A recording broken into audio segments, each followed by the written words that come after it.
I'm a slashaholic, addicted to the fray. Narration so hypnotic, Josh keeps me up all night. Lies and masks and pain, blood runs like the rain. Evil finds its way in the spine-chilling fray. Out of breath but not out of light. Horror days, don't look behind. Feel the terror cry. Will you dare to slay? I'm a slashaholic, addicted to the fright.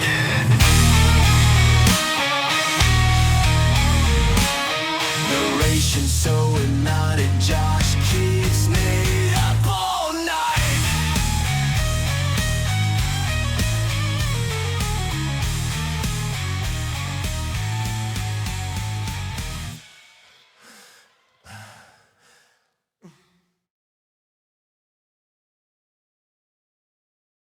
A Nightmare on Elm Street 2, Freddy's Revenge. The novelization by Jeffrey Cooper. Chapter 1. Jesse Walsh had only been living in the old house on Elm Street for a few weeks when the nightmares began. It seemed to Jesse that he was much too happy with his life to be having such spooky dreams. Admittedly, he hadn't been too pleased at first to learn that his father was being transferred to a branch office in the suburbs. Jesse was a city kid and damn proud of it. After 17 years learning how to cope with life on the mean urban streets, Jesse wasn't sure he was ready to deal with a bunch of rich kids who had never been into anything heavier than hanging out at the local shopping mall.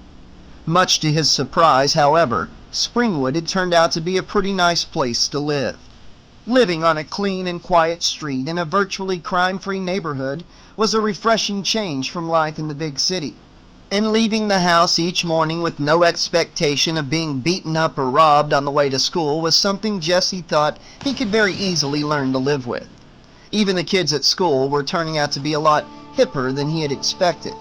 It might take some time, but Jesse knew that he would eventually find his niche in the complex social structure of Springwood High. In the meantime, of course, there was Lisa Paletti. Whenever things started getting him down, all Jesse had to do was think about Lisa, and all his troubles seemed to disappear. The day he met Lisa Paletti, Jesse knew that life in Springwood was going to be just fine after all. All things considered, Jesse would have been about as contented as a teenage boy could be if it weren't for those god-awful nightmares. The nightmare he had had that morning was fairly typical. The dream started innocently enough, Jesse riding the bus home from school. It was a beautiful spring day, and everyone on the bus was glad that another week of school had come to an end. Even Joe, the bus driver, was in too good a mood to yell at the kid blasting the radio in the back of the bus. Joe never talked much, except to yell at somebody for breaking one of the rules, but he always seemed like a nice enough old guy, and most of the kids wished him a good weekend as they got off of the bus. By the time the bus reached Jesse's part of town, there was no one left on board except Jesse, the driver, and a couple of giggly girls. Jesse squirmed uncomfortably in his seat as one of the girls looked at him and whispered something to her friend. Then the two girls broke out in uproarious laughter, and Jesse felt his face flush. It suddenly grew very warm on the bus, and Jesse tried opening a window. The window refused to budge. He would have tried another window, but he already felt as if he were attracting more than his fair share of attention. He looked out the window and saw the mother and kid brother of one of the girls waiting at the side of the curb.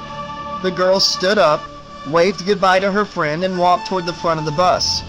She was almost at the door when the bus suddenly sped up and shot past the intersection. "Hey!" shouted the girl. "That was my stop!" But the bus driver paid no attention. In fact, the bus seemed to be going even faster now, almost knocking the girl off of her feet as it sharply turned the next corner. "Hey, Joe!" cried the second girl. "Let us off!" If the driver heard, he made no sign of acknowledgement. Jesse looked out the window and noticed that the weather had undergone a drastic change. The sun that shone so brilliantly just moments ago had completely disappeared. Instead, threatening clouds filled the sky and a wicked wind was whipping the trees into a frenzy. The bus had passed the last of the houses now and was headed into open terrain at a startling speed. One of the girls had begun to cry as her friend made her way to the front of the bus, struggling to keep her balance as the vehicle hurtled along the bumpy road. The girl was only a few feet from the driver when he stuck out his arm to throw the shift into high gear. She stopped cold when she saw that his sleeve was charred and smoking. From the back of the bus, Jesse could see the strange glove he wore, its razor-sharp talons gleaming in the darkness. And then the bus swerved wildly, throwing its passengers onto the floor. Lightning flashed and the sky had turned black as night.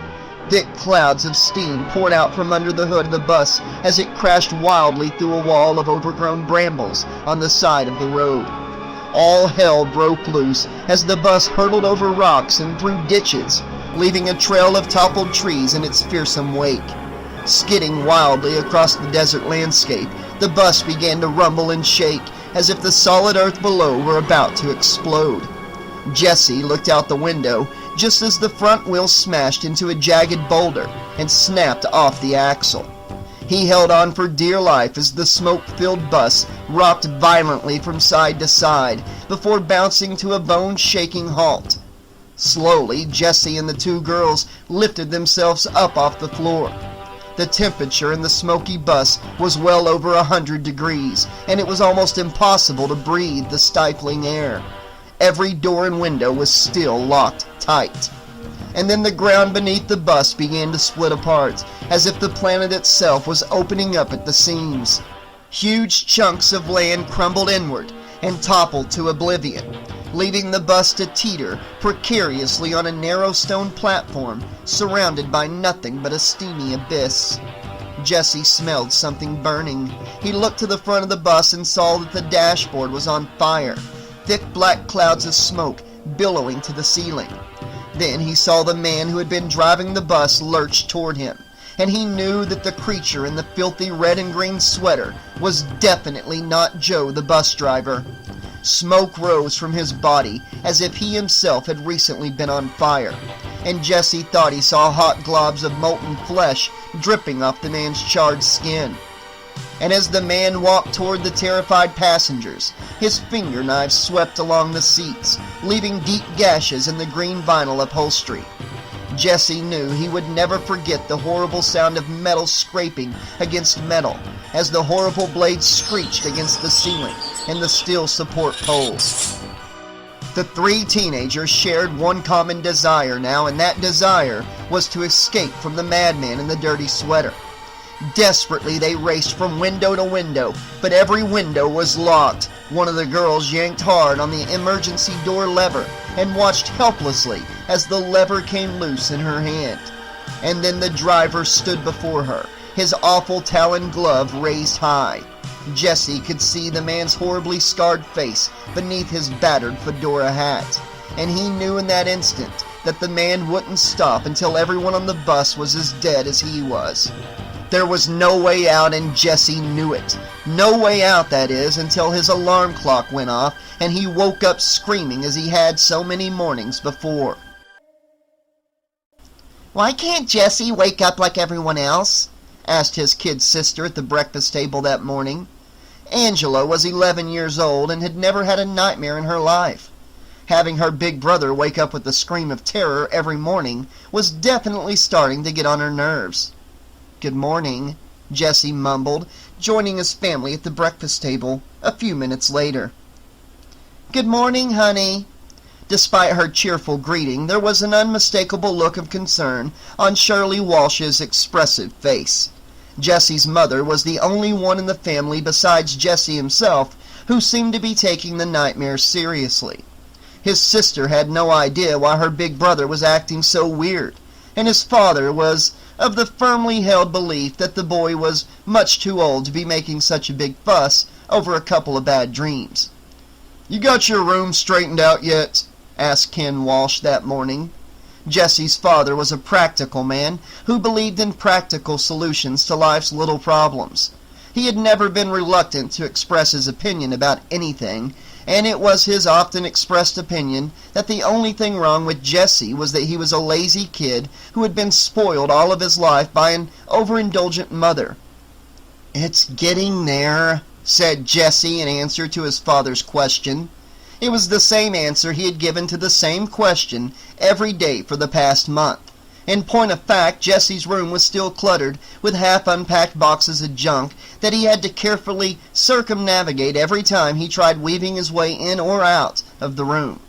"We've only been living here 6 weeks now," said his father, pointing at the boy with his fork.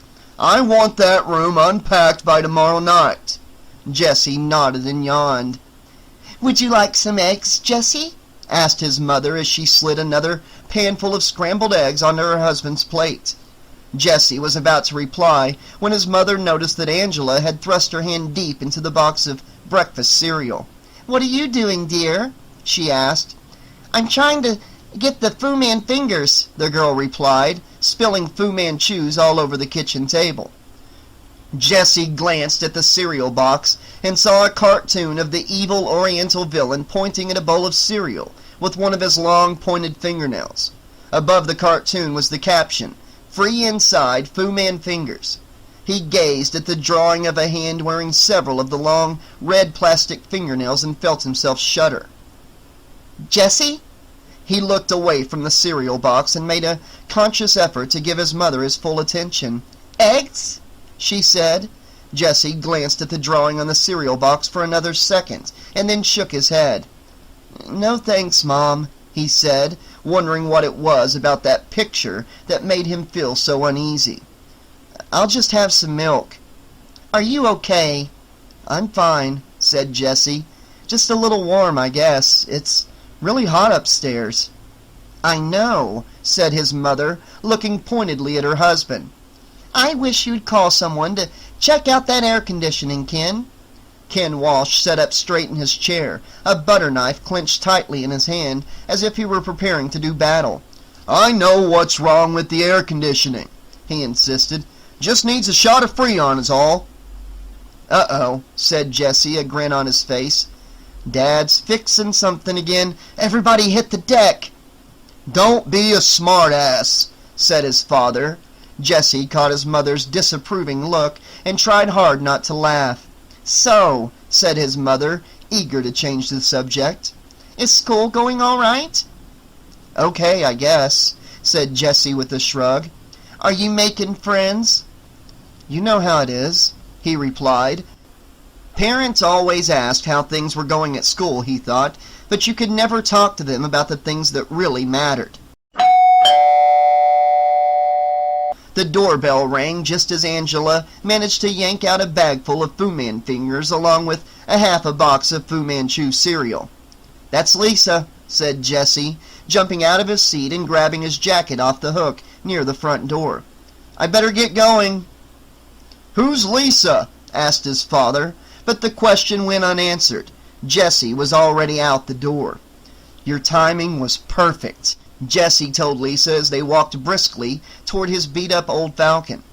"I was getting a 3rd degree in there." "How come?" "No reason," said Jesse with a shrug. He opened the car door and the girl got in. Lisa smiled as she watched Jesse walk around to the driver's side of the car. Jesse was different from the other boys in Springwood. Lisa wasn't sure what about him was so special, but there was definitely something about Jesse that set him apart from any boy she had ever gone out with before.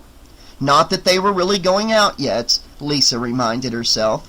Jesse had struck up a conversation with her in the cafeteria last month and found out that she lived on the other end of Elm Street. He offered her a ride to school the next morning, and they had been traveling together ever since. It was true that he hadn't asked her out yet, but Lisa knew it was just a matter of time, a formality. There was something about this new boy that she really liked, and she was pretty sure that the feeling was mutual. As much as Lisa liked Jesse, however, she had to admit that his Falcon was not the most elegant automobile she had ever ridden in. As a matter of fact, she had never seen such a battered and makeshift car before in her whole life. The body of the car was almost as much rust as metal, and the stuffing that stuck up through the front seat inside was barely held in by the cheap tape that covered most of the ripped-up vinyl upholstery. The dashboard was cracked and peeling, with gaping holes where the radio and the glove compartment used to be. In lieu of state-of-the-art stereo equipment, a cheap AM transistor radio was hung by its wrist strap like a good luck charm from the rearview mirror. Lisa was beginning to love the old heap almost as much as Jesse did. Jesse climbed into the driver's seat. He pulled a couple of bare wires out from under the dash and twisted them together. "Aren't you afraid somebody could steal your car like that?" asked Lisa. "Are you kidding?" said Jesse, turning to the girl with a big smile on his face. "This car?" He flicked on a toggle switch that stuck out through a crudely drilled hole in the dash and then pushed the button next to it. Slowly, the starter began to turn over. "Contact," said Jesse, giving a thumbs-up signal. The engine loudly backfired and then roared to life. He threw the wobbly gear shift into first and stepped on the accelerator as the car began slowly to buck and rumble its way up the street. Jesse glanced at Lisa Paletti and broke into a grin. Bad dreams or no bad dreams, life in Springwood was looking very good indeed. Back at his home, his father was also feeling very pleased with life in the suburbs that morning. Floating on a foam chair in the middle of his small backyard pool, he sipped his coffee and took a deep breath of the fresh morning air. "Ken," said his wife, stepping out the back door and glancing at her wristwatch, "shouldn't you be getting to the office? It's almost 9 o'clock. "As soon as I finish my coffee," he said. "I'm enjoying my pool right now." He paused and took a sip of his wife's excellent coffee. "I just love our new house, don't you?" "Of course I do," she said, but the look on her face told him that something wasn't quite right. "What's the problem, Cheryl?" "I'll just be a lot happier when you finish taking down those bars," she said. Ken looked at the old house and nodded. It was hard to imagine why anyone would put heavy iron bars on every window and door in this lovely old house on Elm Street. Chapter 2. Lisa was glad she had physical education the same time as Jesse. Not that she liked the class or her teacher. Lisa did not happen to share Mrs. Dorfman's archaic notion that archery was an essential element of every girl's physical education. Standing outside in her goofy gym suit and shooting arrows at some dumb target was not Lisa's idea of a good time. But at least it gave her the opportunity to watch Jesse and the other boys play softball at the other end of the athletic field. Lisa knew that Jesse really enjoyed softball and looked forward to gym each day, but she liked to think that their friendly exchange of smiles and waves during seventh period every day meant almost as much to him as throwing that big ball around and sliding into the mud. "He make any moves yet?" Lisa turned to the girl standing next to her and shrugged. "I've only known him a few weeks," she told her friend Carrie. Sometimes it was hard to believe that she and Jesse had only met a month ago. As she looked at him now, standing at second base and staring intently at the batter, she couldn't help feeling as if she had known the boy her entire life. "Personally," said Carrie, "I think that boy needs a push start." Lisa laughed. She knew that Carrie had gone pretty far, pretty fast with a lot of guys, but that just wasn't Lisa's style. Lisa was glad that Jesse wasn't pushing for anything more physical yet. They were still getting to know each other, and for now, it was kind of nice just having him as a good friend. Lisa wondered why things always seemed to get so complicated once you started treating a boy as something more than a friend. Lisa had just slipped an arrow into her bow when she heard the crack of a ball against a bat on the other side of the field.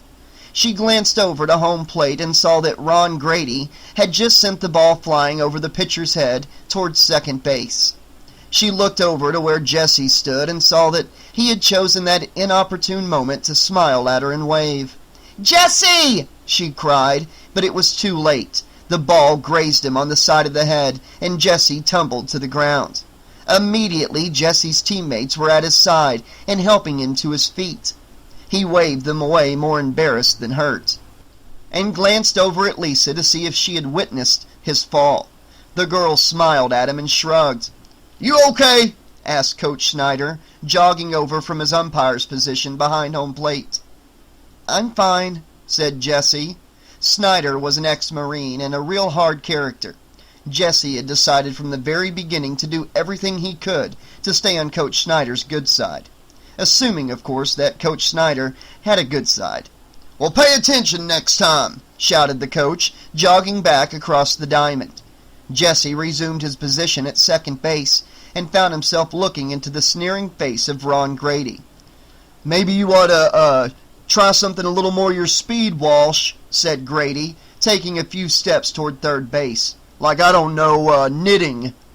"Knit this, Grady." Jesse stuck out his tongue and gave Grady a particularly juicy Bronx cheer. Grady responded by grabbing his own crotch and making the appropriate obscene gesture. Jesse replied with an Italian salute, slapping one hand into the crook of his arm and throwing up his middle finger for good measure. Grady was about to return the compliment when his teammate slammed a line drive into left field. Grady broke for third but was greeted by the third baseman, who now held the ball in his mitt. Grady turned and headed back for second just as the ball snapped into Jesse's outstretched glove. He turned again, running back and forth like a rat in a trap as Jesse and the third baseman slowly moved in on their prey. In a desperate attempt to get past Jesse, Grady suddenly slid headfirst into second base. But his attempt proved futile. With a grin of triumph, Jesse swooped down and tagged the runner out. The sportsmanlike thing for Grady to have done at that point would have been to rise to his feet and trot quickly back to the bench. But sportsmanship had never been Ron Grady's strong suit. Instead, he pulled himself to his feet by grabbing onto Jesse's gym shorts and yanking them down to his ankles. Jesse looked down and saw himself exposed to the world in his slightly frayed jockstrap. Under different circumstances, he might have laughed it off as a prank and planned to take appropriate revenge on Grady at some future date. Knowing that Lisa and her classmates had witnessed this stunt, however, Jesse was furious. He lunged at Grady, tripping over his own shorts as he threw the larger boy to the ground and started trading punches with him. "Cute ass," said Carrie from the archery range. Lisa smiled and nodded her head. The fight did not last long. Coach Snyder quickly broke through the crowd of cheering boys to grab Jesse and Grady by their necks. "Assume the position, boys," said the ex-Marine, and Jesse knew then and there that fighting in Coach Snyder's class had been a serious mistake. An hour later, Jesse and Grady were still side by side in the center of the baseball diamond. Only now they were in the front-leaning rest position, their elbows slightly bent and their arms aching as each boy held himself up in a painful frozen push-up. "How much longer you figure he'll keep us here?" asked Jesse, his muscles twitching and his teeth clenched in pain. "Could be all night," said Grady, gasping for breath. "Guy gets his rocks off like this. I hear he hangs out in queer S&M joints downtown, likes, pretty boys like you." "Get out of here," said Jesse. He had met a lot of loudmouths like Grady over the years, and he knew that most of them just talked to hear the sound of their own voices. Still, you never knew when one of them was actually telling you the truth. But Grady was tired of talking about the coach. "So what about you and that Paletti girl?" he asked after a silence that seemed to last for hours. "What about it?" "You two got a thing going or what, man?" "She's a neighbor," Jesse said a little too quickly. He didn't like talking about Lisa to a guy like Grady. "I drive her to school." "She giving you any car fare for the ride?" Grady asked, a smirk on his face. Under different circumstances, Jesse might have answered with his fist. "You got a problem with me, Grady?" He sincerely hoped that he wasn't going to have Grady on his case for the rest of the semester. "No," said the other boy, looking somewhat surprised by Jesse's question. "Just killing time." Then the whistle blew and Coach Snyder appeared in his street clothes. "Okay, boys," he said, already crossing the field in the direction of the faculty parking lot. "Hit the showers." Both boys collapsed on the ground, their arms and shoulders screaming with relief. They lay there for a long time before getting up slowly, like two very arthritic old men. Then, their arms dangling loosely at their sides, the two boys staggered toward the locker room. If the coach's intention had been to bring the boys closer together, the severity of his punishment was not without some justification. By the time Jesse and Grady finished their showers, they were bonded together forever by a common hatred for Coach Snyder and his extreme methods of exacting discipline from his students. So, said Grady as he slipped into his shirt, "You live around here?" "Not too far," said Jesse. "My folks bought a place over on Elm Street." Grady stopped buttoning his shirt and looked up. "Elm Street?" he echoed. "You telling me you moved into that big white house with the bars on the windows?" "Yeah, why?" Grady grinned and shook his head slowly from side to side. "Shit," he said. "You can tell your old man he's a real chump." "What the hell are you talking about?" asked Jesse, his temper flaring once again. "They've only been trying to unload that dump for like 5 years, said Grady. "Some chick was locked in there by her mother and she went crazy. Seems she watched her boyfriend get butchered by some maniac in the house across the street. They say her poor drunken mama killed herself right inside your front door." Jesse stared at Grady and tried to decide how much of the story he was making up. "Oh, you're full of shit," he said at last, slamming his locker shut and walking away. Still, he couldn't help wondering about those weird bars. Jesse reached the parking lot only to find Lisa Paletti leaning against the Falcon's front fender.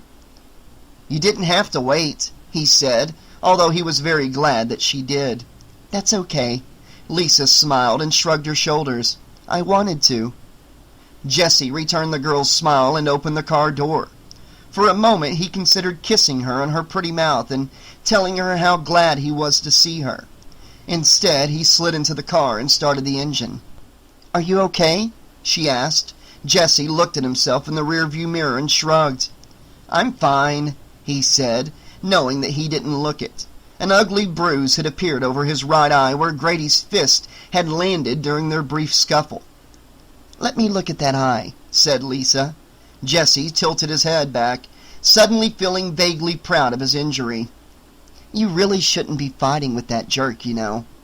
"Grady?" he said, a little surprised by the intensity of Lisa's concern. Grady's all right. He's just a hothead." Don't you mean a shithead?" said Lisa. "Right," said Jesse. But even a shithead can be right sometimes, he thought, as he gunned the engine and headed for home. Chapter 3. Jesse lay in bed, his eyes wide open and his brain working overtime. Not that there was really all that much to think about. Sure, there was Lisa and Grady and school and the coach and the nightmares and a dozen other things that had been on Jesse's mind all day. But there was really nothing Jesse had to think about that couldn't wait until morning. Still, Jesse found himself lying awake, thinking about all those things at once, and there didn't seem to be anything he could do to stop. Jesse had never had trouble sleeping before. In the past, just thinking about going to bed was almost enough to put him out. Now, whatever switch in his brain that was supposed to turn off at night seemed to be permanently stuck in the on position. Jesse turned from one side to the other, fluffed his pillow, and even tried sleeping with his feet propped up on the headboard. But nothing seemed to work. Jesse felt more wide awake than he had all day. "Maybe it's the damned heat," he thought, throwing his cover on the floor and sitting up. The problem with the air conditioning was really starting to get seriously out of hand. The temperature in the house must have been at least 20 degrees higher than the temperature outside. And Jesse's room was the hottest of all. Jesse pulled on a pair of pants and walked down to the kitchen. He remembered reading in a magazine about how milk had some kind of enzyme or something in it that helps you sleep. Jesse figured it was probably bullshit, like most of the stuff in those magazines, but he didn't see how it could hurt to try. Besides, he had to do something besides lie in bed and stare at that damn ceiling all night. It was dark in the kitchen, but Jesse wasn't quite ready to face the blinding glare of the overhead light. Guided by the moonlight that shone faintly through the window, he found his way to the refrigerator, the linoleum cold beneath his bare feet. Now, the last thing anyone expects when opening the refrigerator door in the middle of the night is for something to jump out at him and land at his feet with a resounding crash. which is why Jesse almost had heart failure when the bottle of apple juice flung itself out of the refrigerator and shattered on the kitchen floor. "Take it easy, Walsh," he told himself, quickly regaining his composure. He glanced out into the hall, hoping that the noise hadn't disturbed anyone upstairs. He was in no mood to have his father come downstairs and bawl him out for breaking the apple juice bottle in the middle of the night, especially when he never even touched the damn bottle. Jesse crossed the room and unrolled an absurd length of paper toweling from the roll over the sink. "All I need now is a handful of broken glass," he thought, tearing off an extra half-dozen sheets for good measure. He had just finished cleaning up when he saw the grotesque face in the kitchen window. "Shit!" he whispered, turning his head away for just a moment. When he looked back, the face was gone. One thing worse than having something jump out of your refrigerator in the middle of the night is to see a grotesque face leering in at you through your kitchen window. And one thing worse than that is having the face disappear a split second later. Jesse figured he had two choices. He could assume that his eyes were playing tricks on him and just go back to bed, or he could go outside and find out who or what was staring into his kitchen window in the middle of the night. Taking a deep breath to quiet his pounding heart, Jesse reluctantly chose the second course of action. His palms sweating, he opened the back door and stepped outside. Silence. Not even a cricket chirp to disturb the absolute quiet of the night. Jesse opened the gate and checked out the side of the house. He thought he saw something move in the shrubbery. Suddenly, he had an idea of who the intruder might be. "Grady?" he whispered loudly, taking one cautious step closer to the shrubbery. "It better be you, you son of a bitch!" Jesse was about to pounce on the bush when he heard the sound of ripping wood. Quickly, Jesse moved to the side of the house and saw the flickering orange light emanating from the cellar window. He got down on his hands and knees and peered inside. The man in the cellar was definitely not Ron Grady. Grady didn't wear a filthy red and green striped sweater and a battered fedora hat, and Grady would definitely not put his hand into a raging furnace. "Holy shit!" said Jesse, as the man pulled a bundle of rags out of the furnace and began to unwrap them. "Holy shit!" he said again, unable to think of anything more original to say under the circumstances. He raced back through the gate and into the house, heading directly for the cellar door. The door was wide open, the wooden frame around the lock splintered, as if by some crowbar. Jesse peeked inside, almost deafened by the roar of the furnace. Then he saw the intruder's eerie shadow on the cellar walls, and he knew for sure that this was a problem he didn't want to handle by himself. "Dad!" he screamed, slamming the cellar door closed and throwing all his weight against it. "Dad!" he screamed again. Something inside began pounding against the door, a force far stronger than Jesse, slowly inching it open. Jesse let go and bolted toward the foyer, but there was no escape. The man in the dirty sweater was blocking his way, an evil smile on his scarred face. "Daddy can't help you now," he croaked, flashing his steel blades in Jesse's face. Jesse turned to run, but the man with the finger knives had already grabbed him with a vice-like grip and lifted him several inches off the floor. "I've been waiting 5 years for you, Jesse," he said, his talons touching the boy's cheek, almost like the gentle fingers of a lover. "We've got special work to do, you and me. Things are really gonna heat up now." Jesse struggled to get free, but it was no use. He turned his face to the side, as disgusted by the madman's foul breath as he was terrified of his razor-sharp blades. "We'll do real good together, you and me," the man said, before suddenly hurling Jesse against the wall. He grinned, exposing a mouthful of crooked yellow teeth. "You got the body," he said, raising his left hand to the brim of his hat. "And I got the brains." He took off his hat, and Jesse saw that the top of his skull was completely gone. Beneath the hat was a bloody, pulsating mass of exposed brain matter. Jesse began to scream, and he was still screaming when his mother and father came running into the bedroom to wake him up. Maybe we should call a doctor, said his mother, holding the boy in her arms as he sat up in bed, trembling and drenched in sweat. I'm okay, said Jesse. He shook his head violently from side to side in a struggle to regain full consciousness. It was just a bad dream. Just a bad dream, he repeated to himself, wanting desperately to believe it. Chapter 4. If Jesse had found it hard to fall asleep that night, he was finding it even more difficult to stay awake the following afternoon.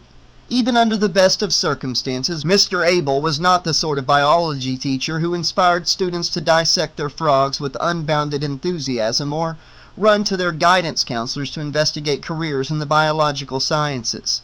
More often, students who entered Mr. Abel's class with a burning interest in biology ended the semester by vowing never to take another science course for the rest of their natural lives.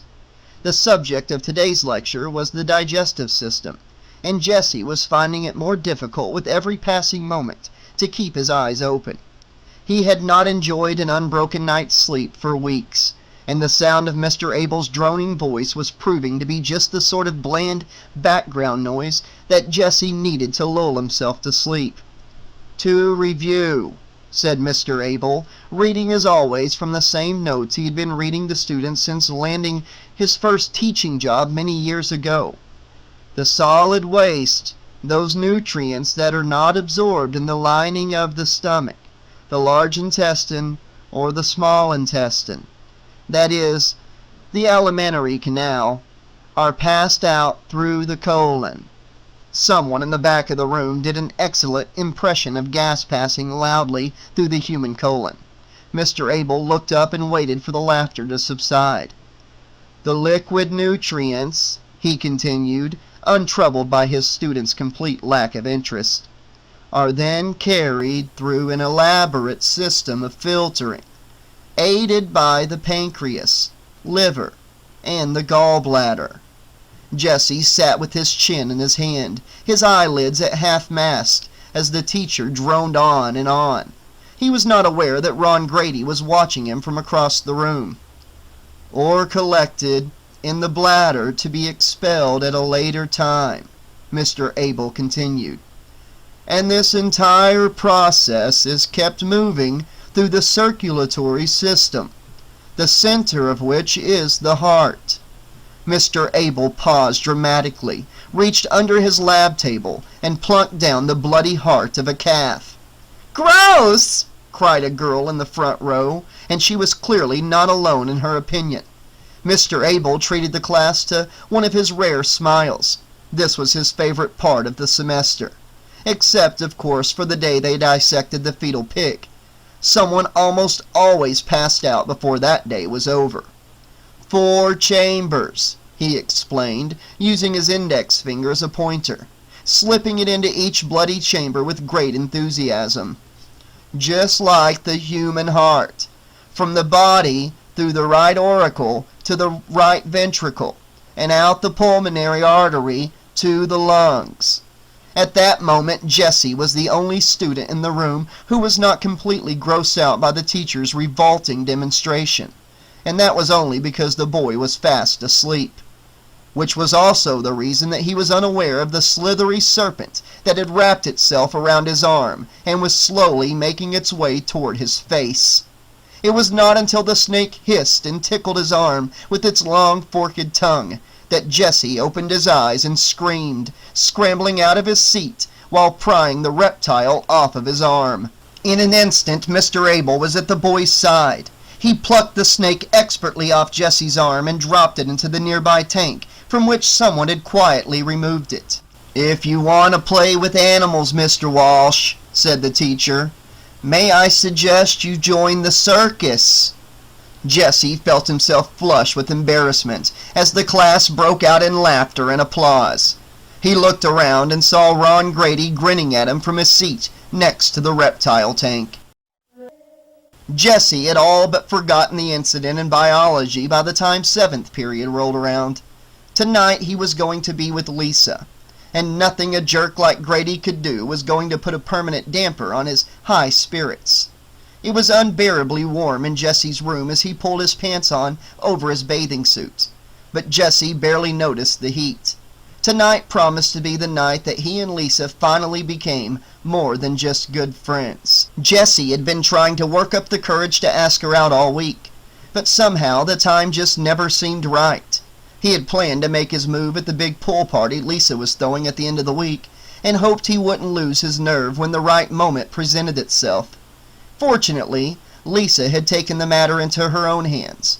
When he mentioned that he was looking forward to the party, Lisa asked him if he wanted to come over tonight for a sneak preview. The invitation was rife with possibilities. Unfortunately, his father had different plans for Jesse that evening. "Where do you think you're going?" asked Ken Walsh as his son bounced merrily down the stairs with the rolled towel under his arm. "Just out for a while," said Jesse. He wasn't ready to tell his father about Lisa Paletti just yet. "Didn't I tell you I want that room unpacked tonight?" asked his father, shouting to make himself heard over 6 o'clock news. "Oh, come on, Dad," said Jesse, looking at his mother for sympathy and support. "Upstairs!" ordered his father. Jesse's mother was about to speak when her husband fixed her with a withering gaze. "Now!" he said, and the boy knew there was no use arguing. Cursing in a voice too low to be heard, he turned around and stomped back up the stairs. A minute later, a telephone rang at the Paletti house on the other end of Elm Street.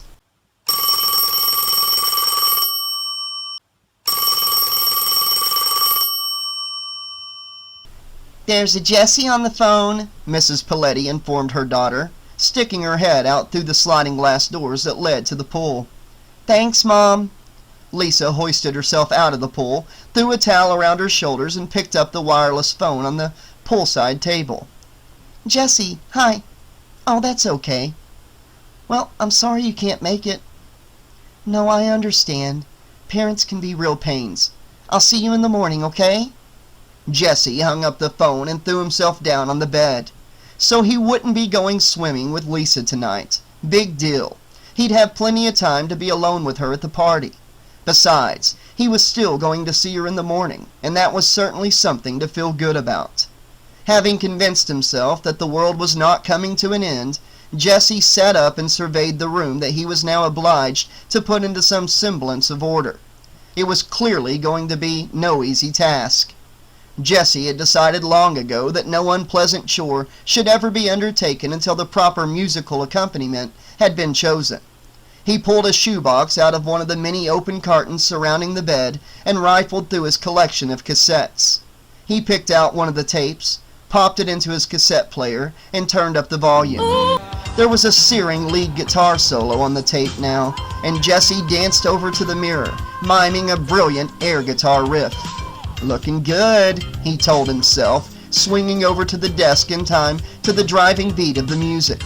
He picked up a box of pencils and assorted school supplies and dumped them unceremoniously into the desk drawer just as the drum solo began. Jesse snatched up a pair of unsharpened pencils and laid down some flawless paradiddles on the edge of the desk. Delighted by his own spectacular aptitude as a drummer, Jesse shoved the two pencils up his nostrils, tucked his thumbs under his armpits, and began flapping his elbows joyously in time to the music. "Jesse's Funky Chicken," he said out loud, spinning around in a perfect imitation of James Brown, the godfather of soul, at his absolute funkiest. He had just completed the spin when he saw Lisa and his mother standing in the doorway. Jesse's mother was knocking timidly on the open door as Jesse yanked the pencils out of his nose and turned off the tape player. He glanced at himself in the mirror and pulled off the sunglasses and the Stetson hat. "Hi," he said, trying very hard to sound as if he had not just been caught acting like a total fool, a total funky chicken. "Hi," said Lisa. Jesse looked pointedly at his mother. The woman sighed deeply and went downstairs. "I told your mom that you invited me over," said Lisa, staring with wide eyes at Jesse's pigsty of a room as she stepped inside. "I guess I should have called first?" No, that's okay," said Jesse as he threw the pencils into the desk drawer. "I was just unpacking." "I know." Lisa glanced casually into one of the many open cartons on the floor. I figured you might like some help. Yeah? Lisa shrugged her shoulders and smiled. What are friends for, right? She asked, pushing back her sleeves as she started to unload the largest carton in the room. After half an hour of unpacking, Jesse thought that his room looked almost like one of those flawless teenage rooms that he had seen on reruns of old TV sitcoms. In fact, although the room was still very far from what Jesse's father would consider to be straightened up, Jesse and Lisa had undeniably taken a few major steps in the right direction. Jesse was busy positioning his baseball trophy in a conspicuous spot on the corner of his dresser when Lisa pulled an aerosol can of jock itch spray out of a carton. And where does this go? She asked, a mischievous smile on her face. His face reddening slightly, Jesse grabbed the can away from her and stashed it out of sight behind his trophy. He looked around for some more suitable unpacking for the girl to do. There's a box of sweaters over there if you want to put them away, he said. Lisa nodded and dragged the box closer to the closet. She grabbed a handful of sweaters, folded them neatly, and then stepped up onto a chair to stack them on the upper shelf. She was about to step down when she noticed a small leather-bound book in the back corner of the shelf. What's this? She asked, handing the small red book to Jesse. Looks like a diary. He casually fingered the leather strap that snapped into a small metal latch on the front.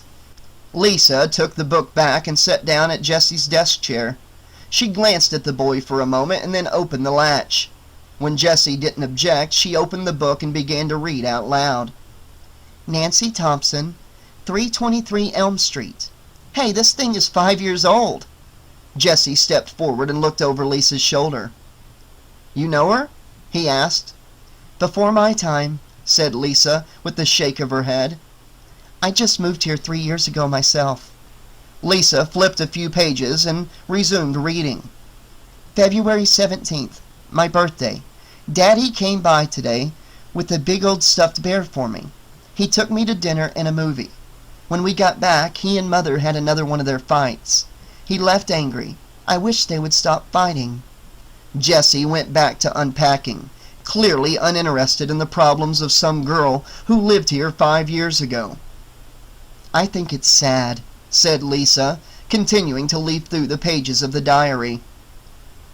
Traumas of a 10-year-old, said Jesse, wondering to himself why girls were so fascinated by that sort of thing. March 7th, Lisa read, her voice slightly louder now as if to command Jesse's attention. Glenn asked me to sleep with him again.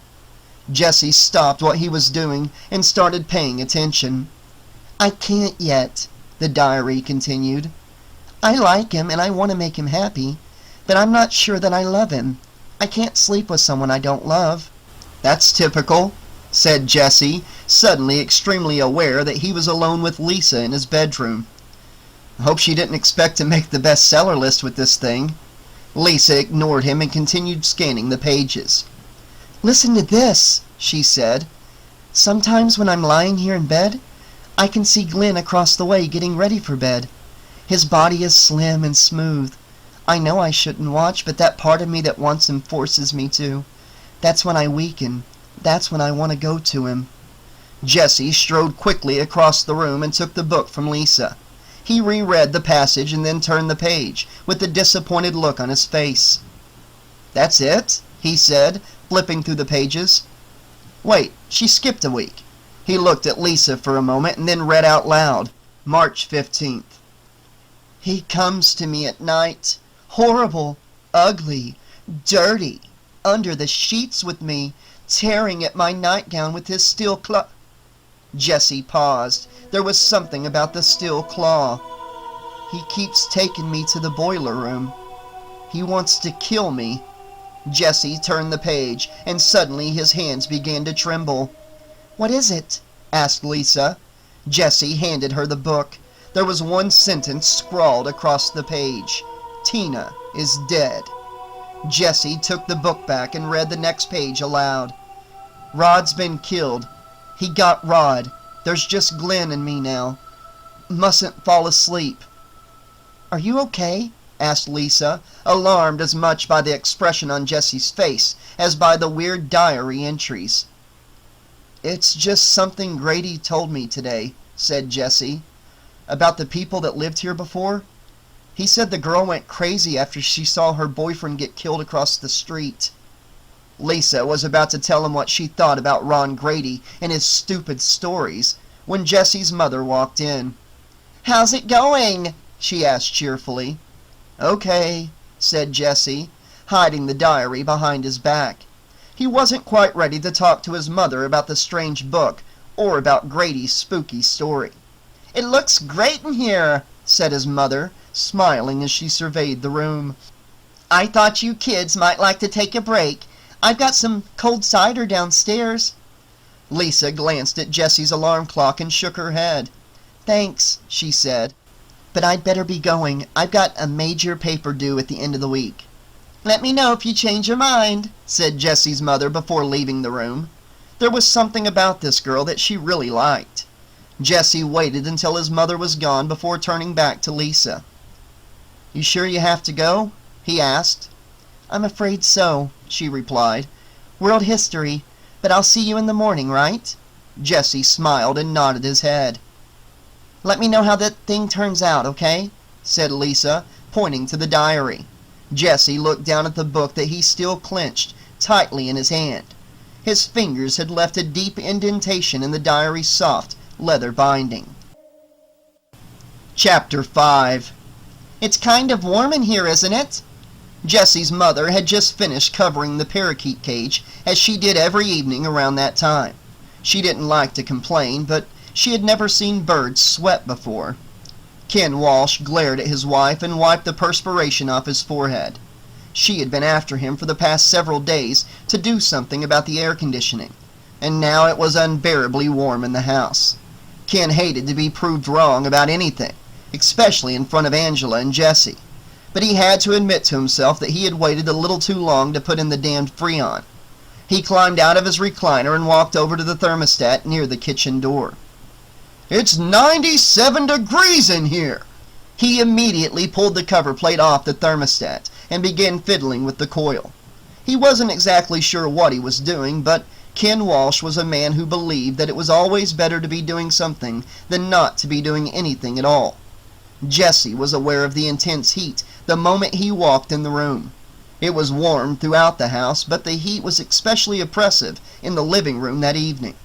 He was about to ask his father when he planned to do something about the air conditioning when Angela raised an index finger to her lips.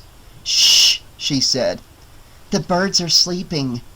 Jessie never cared much for Mr. Blue and Mr. Green, and Angela knew it. She had been the one who wanted parakeets in the first place, and she had been the one to come up with their ridiculous names. Jessie used to tease her by insisting that the blue parakeet was actually Mr. Green and vice versa, but they both quickly tired of that game. Now Jessie generally just ignored the creatures altogether. They were quiet birds who required nothing more in the way of daily care than a little bird seed, some fresh water, and a clean layer of newspaper on the bottom of their cage. Mr. Blue and Mr. Green were the kind of pets that were easy to ignore, at least until that night. The first terrifying squawk that came from within the covered cage sounded as if it were filtered through a guitar amplifier that someone had accidentally turned up all the way. Jessie rushed to the cage and tore away the cover. Mr. Blue had pierced Mr. Green's neck with his sharp beak and was proceeding to rip the green bird to shreds with his claws. Without thinking, Jessie opened the cage and reached inside to separate the attacking bird from his victim. Mr. Blue immediately turned his attention to the intruding hand, drawing blood from Jessie's wrist before flying out into the living room. Angela screamed as the bird circled over her head, sounding a loud war cry that seemed more appropriate for an eagle than a parakeet. Suddenly, the bird swooped down, diving directly at Jessie's father. Ken Walsh screamed in pain as Mr. Blue cut a bloody gash just below his left eye. "Get a broom or something!" he yelled as the bird crashed into a lamp and sent it crashing to the floor. Maybe it was just the excitement of the moment, but Jessie would have sworn that the parakeet had somehow grown to the size of a small pigeon hawk.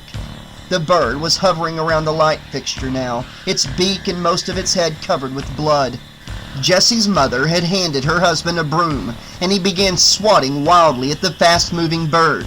Suddenly, Mr. Blue let out a terrifying scream and dove for Jesse's head. Jesse ducked just before his father swung the broom, knocking over the other lamp as the bird soared back toward the ceiling. It seemed to be puffing up even larger now, and a low growl hissed from its throat. Angela wrapped herself tightly around her mother's leg and whimpered in terror as the demonic bird looked around to select its next victim. Then there was a loud explosion, and Mr. Blue burst into flames in midair. Angela was still crying hysterically as her father dashed into the kitchen with a screwdriver and a pipe wrench in his hands. Jesse watched as the man threw his full weight against the gas range and tried to pull the heavy appliance away from the wall. "Help me with this thing," he said, glaring angrily at Jesse. "It's not the gas, Dad," said Jesse. "Don't tell me it's not the gas," said his father, beads of perspiration dripping into the bloody gash below his eye. "Your mother thought she smelled gas." "I wasn't sure, Ken," said Jesse's mother timidly. "All right then," he said, banging a fist on the range. "What is it? Bird rabies? That cheap seed you've been buying. There's got to be an explanation. Animals don't just burst into flames for no reason." "Well, it sure isn't leaky gas pipes," said Jesse. He hated it when his father acted so irrationally. Why did he always think there was an easy answer to every single problem? Ken Walsh straightened his back and cracked his head on the edge of the range hood.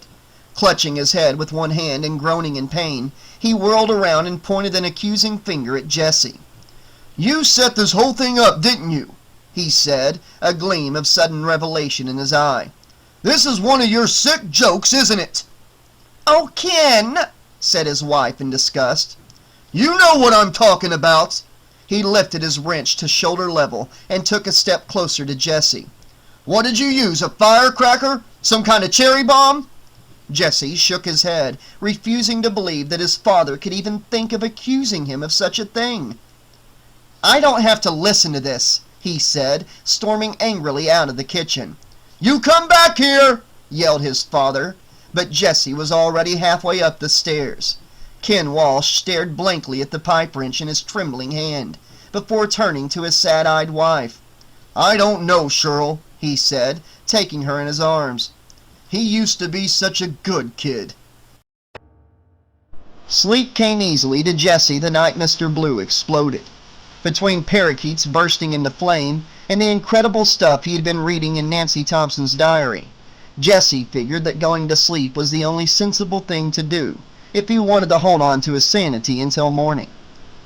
"If I think about all this stuff tonight, I'll go nuts," he thought as he climbed into bed and turned off the light.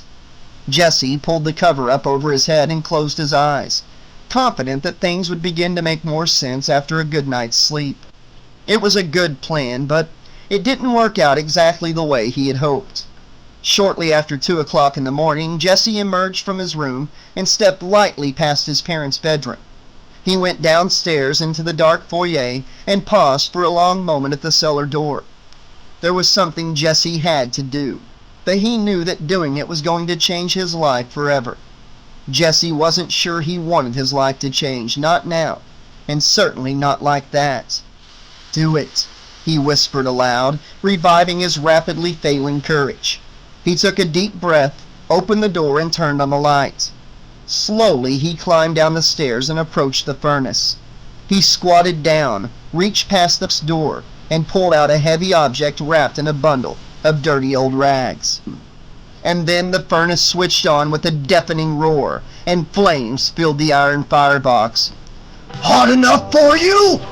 Jesse whirled around and saw the man in the red and green sweater leaning up against the cellar wall. "Go ahead, Jesse.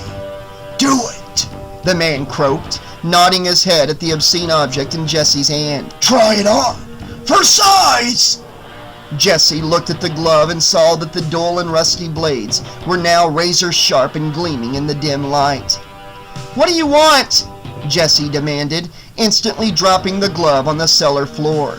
The man in the dirty sweater looked down at the gleaming blades and then turned his hateful gaze on Jesse for just a fraction of a second. Then his eyes softened again and his mouth twisted into the vague semblance of a smile. I need you to finish my work. Just let me teach you, Jesse. Oh, we'll have fun. You liked my little trick with the birds, didn't you? Jesse stepped behind a stack of cartons as the man slowly moved toward him. Kill for me, he said, his voice almost seductive now as he stepped closer to the terrified boy. Come on, Jesse. Come to Freddy. No, I won't, screamed Jesse. He whirled around, knocking over the stack of cartons as he dashed wildly toward the cellar's steps. He only got halfway up when he missed his footing and slipped, tumbling head first down the stairs. When he came to, he was alone. The furnace was off and Freddy was gone. Only the finger knives remained, as shiny and new as the day they were made. No one was talking about Mr. Blue and Mr. Green at breakfast the next morning. In fact, no one was talking at all. Ken and Shirley Walsh were staring into their coffee cups and picking at some slices of dry toast, while Angela used the corner of her waffle to draw little circles in a small puddle of imitation maple syrup. Then Jesse came into the kitchen and poured himself a cup of hot black coffee. "Why did it take them 5 years to sell the house, Dad?" he asked, sitting directly opposite his father at the table. His father looked at Jesse with surprise for just a second, and then looked away. "I don't know," he said, shrugging his shoulders. "I guess they couldn't get the right price." "And I suppose you don't know anything about a murder across the street, and a crazy girl who lived here who saw the whole thing?" "I don't know," said his father, still avoiding Jesse's eyes. "I guess they told me something about it. What difference does it make?" Ken Walsh felt his wife's eyes on his neck and looked up at her. "Come on, Shirl," he said, his tone halfway between anger and apology. "How do you think we got such a good deal? Listen, all the old houses have stories." "Did they tell you that she went totally out of her mind?" asked Jesse, speaking to his mother now as well as to his father. "That they had to put her away? Did they tell you that her mother killed herself in our living room?" There was a moment of silence, and then Jesse realized that his sister had started to cry. "Mommy, I'm scared," said Angela, turning her moist eyes to her mother. "It's all right, sweetheart," the woman replied, taking her daughter in her arms. "Daddy and Jesse are just making believe, okay?" She tightened her hold on Angela and gave Jesse a hard look. "I don't think we should be talking about this now." "You see what you're doing?" said Jesse's father. "You've upset your sister with all this talk. I don't want to hear another word about it. There's nothing wrong with this house." Jesse was about to tell his father about the glove in the cellar when his mother started sniffing the air. "Is something burning?" she asked. Jesse turned and saw that the toaster on the countertop was glowing red hot. Suddenly flames shot out of the slots, scorching the ceiling and the wallpaper behind the counter. Jesse's father was on his feet a second later, beating out the fire with a dish towel. When the fire was out, he turned away from the smoldering toaster and tossed the burnt towel in the sink. "Craziest thing I ever saw," he said, staring in bewilderment at the charred cord that hung limply from the side of the toaster. "The damn thing wasn't even plugged in." Jesse took one more sip of coffee and then left without saying goodbye. Chapter 6. "This is amazing," said Lisa, studying the talon-tipped glove that Jesse had recovered from the cellar that morning. She was sitting next to Jesse in the Falcon and finishing off the remains of a fast-food breakfast. "Your dream told you where this was?" Jesse sipped his coffee and nodded. "Only it was more like sleepwalking," he said. "All I know is I woke up on the cellar floor and there it was." He reached into his knapsack and pulled out the leather-bound diary. "I couldn't get back to sleep, so I stayed up all night reading this thing. It really gets crazy toward the end after all the death stuff." "What? Even crazier?" said Lisa, popping a French fry into her mouth. "Well, listen to this," said Jesse. It seems her mother took her down to the basement and showed her the glove. That's when she found out about Fred Krueger. Who's Fred Krueger? The guy in her dreams. It seems he was a real guy who went around killing kids about 15 years ago. Maybe you were having a premonition or something, said Lisa. You know, like those guys who help the police solve crimes and find missing people. Anything like this ever happened to you before? Not really. Is that what you think? You think that's what it is? Could be. Anyway, don't worry about it. That diary would give anybody nightmares, Jesse. I guess, said Jesse, already starting to feel a little bit better. Obviously, there was a logical explanation for all of this. All Jesse had to do was figure out what in the hell it could possibly be. Jesse was trying not to think about his dream that afternoon as he stepped up to bat at baseball practice. Lisa had asked to borrow the diary, and Jesse was confident that she would somehow make sense out of the whole crazy situation. Besides, there were other things on his mind that were already beginning to seem more important than some weird dream. Like the fact that Lisa had kissed him goodbye for the first time that morning. It wasn't Jesse's first kiss. He had gone steady with the girl last year, and she and Jesse had done a lot more than just kiss before the relationship had ended. Still, there was something about Lisa's kiss that morning that made Jesse feel as if no girl had ever really kissed him before. It was a kiss that promised things to come that would go far beyond anything Jesse had ever experienced in his 17 years. "Strike two!" yelled Snyder, rudely interrupting Jesse's reverie. He turned around and looked at the coach for a second before adjusting his stance and choking up on the bat. He hadn't even noticed the first strike. Jesse looked down the baseline and saw that the runner on third was Ron Grady. He knew by the expression on Grady's face that the boy had no expectation of being driven home while Jesse was at bat. "I think I'll surprise him," thought Jesse, focusing his complete attention on the ball in the pitcher's hand. He watched the ball coming at him now, his mind on nothing but the point of contact between the fast-moving sphere and the bat in his hand. He connected with a solid crack, slamming the ball past the pitcher and reaching first base just as Grady touched home plate to score the winning run. "You hit that ball pretty good, Walsh," said Grady in the locker room after practice. "It was okay," said Jesse modestly. Everyone on the team had congratulated him on his playing that afternoon, but hearing it from a guy like Ron Grady was an unexpected bonus. "Who told you to choke up that way?" asked Grady as he finished buttoning his shirt. "My dad," said Jesse. "He played in the minors for a while, whenever he got out of college." "No shit," said Grady, genuinely impressed. Jesse shrugged and finished dressing. He wasn't sure that a guy like Grady could ever really be anybody's friend, but it sure would be nice not to have him as an enemy. "Schneider shouldn't have called you out on that double," said Jesse, recalling one of several bad calls the coach had made that afternoon. "Yeah," said Grady. "Snyder's got a stick up his ass today." Jesse laughed. "Snyder's always got a stick up his ass," he said, and Grady nodded in agreement. Of course, the conversation might have taken a whole different turn if either boy had heard Snyder enter the room a few moments earlier. By the time Jesse met Lisa in the nearly deserted parking lot, he and Grady had spent a very long and very painful hour running laps around the athletic field. "I'm sorry, Lisa," Jesse said, still gasping for breath as he leaned next to the girl on the Falcon's dented fender. "Oh, Snyder did it to me again." "I just got here myself," said Lisa, shrugging off Jesse's lateness as she gestured toward the stack of books piled up beside her. "I've been at the library all afternoon. Cut 4 classes." Jesse glanced at the books for a second and then looked back at Lisa.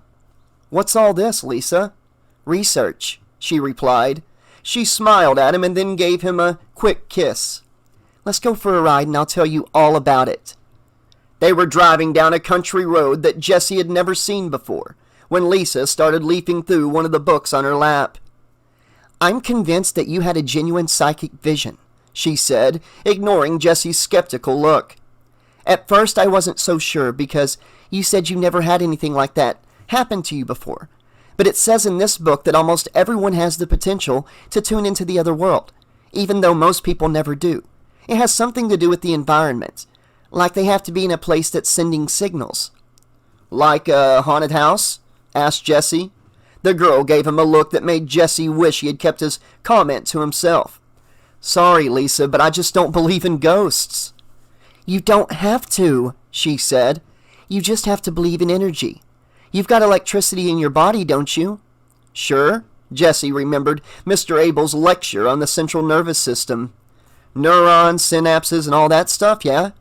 And heat and chemical reactions, too. Where do you think it all goes when you die, Jesse? I don't know, said Jesse with a shrug. This wasn't the sort of thing he had ever given much thought to. Into the air? Make a left at the intersection, said Lisa. Jesse followed her instructions as she continued her lecture. What about essential energy? What about the soul? Does that go into the air too? Do you think there's good energy and bad energy? I don't know, said Jesse, confused by Lisa's weird questions. Where are we going anyway? Park over there and I'll show you, said Lisa, pointing at an old burnt-out building that had suddenly appeared from nowhere. Okay, what is this place? Asked Jesse. He stepped out of the car, walked past the no trespassing sign that dangled from a rusty chain between two iron poles, and read some of the graffiti that was scrawled across the building's many boarded-up windows. Remember the diary? Said Lisa, grinning with excitement. Remember how Nancy kept finding herself in a boiler room? Yeah, so? So I did some research on our old friend Fred Krueger, and this is where he worked, in this old power plant. Jesse stared at Lisa in disbelief as she handed him photocopies of local newspaper headlines that she had found in the library. Krueger freed on technicality. DA resigns. Justice done. Krueger killed by mob. Springwood slasher dies in hellish inferno. Holy shit, said Jesse. He looked up and saw that Lisa had already climbed over the rotting boards that once blocked the entrance to the old generating plant. He quickly followed her and found himself inside a huge boiler room. He kidnapped 20 kids and brought them all here to die, said Lisa, looking around as if expecting to see the rotting bodies. There was a long silence before she spoke again. Well? Well, what? Do you feel anything? What do you mean? Asked Jesse. I thought you might be able to make a connection. Jesse looked at her and smiled. Any ghost in here? Hello, any ghost? If you're a ghost, please, hello? He shouted, his voice echoing in the large deserted building. Cut it out, said Lisa. She sounded annoyed and just a little bit frightened. Well, what am I supposed to do, Lise? I don't know, Lisa admitted. Concentrate on something. Jesse stared at the ceiling for a moment, and then closed his eyes. I feel like a jerk, he said. Just concentrate, she whispered. Jesse began walking around in a small circle, his eyes shut tight. Anything? Asked Lisa. Jesse shook his head. Then he heard a faint scratching noise. Wait, he said. He walked slowly across the room toward the mesh iron stairway that led up to the catwalk. He reached out his hand to the board that was leaning up against the bottom step and touched it lightly. Jesse? Whispered Lisa, her hand shaking on his shoulder as he yanked the board away. A large black rat snarled from its nest beneath the staircase, and Jesse and Lisa ran for the doorway as fast as their legs would carry them. A minute later, they were sitting on a boulder near a clump of shade trees a few yards away from the old power plant. Disappointed? Asked Jesse, when he had finally caught his breath. Disappointed? About not finding any boogeymen. I'll get over it, Lisa smiled, but Jesse sensed that she really was feeling let down. He moved closer to her, his thigh now resting against hers. Anyway, we proved that you're sensitive, she said. You sensed that rat was there, didn't you? And I can feel something about you. Sometimes I feel like I know what you're thinking. Do you? Said Jesse, grinning broadly as he put his arm around the girl's shoulder.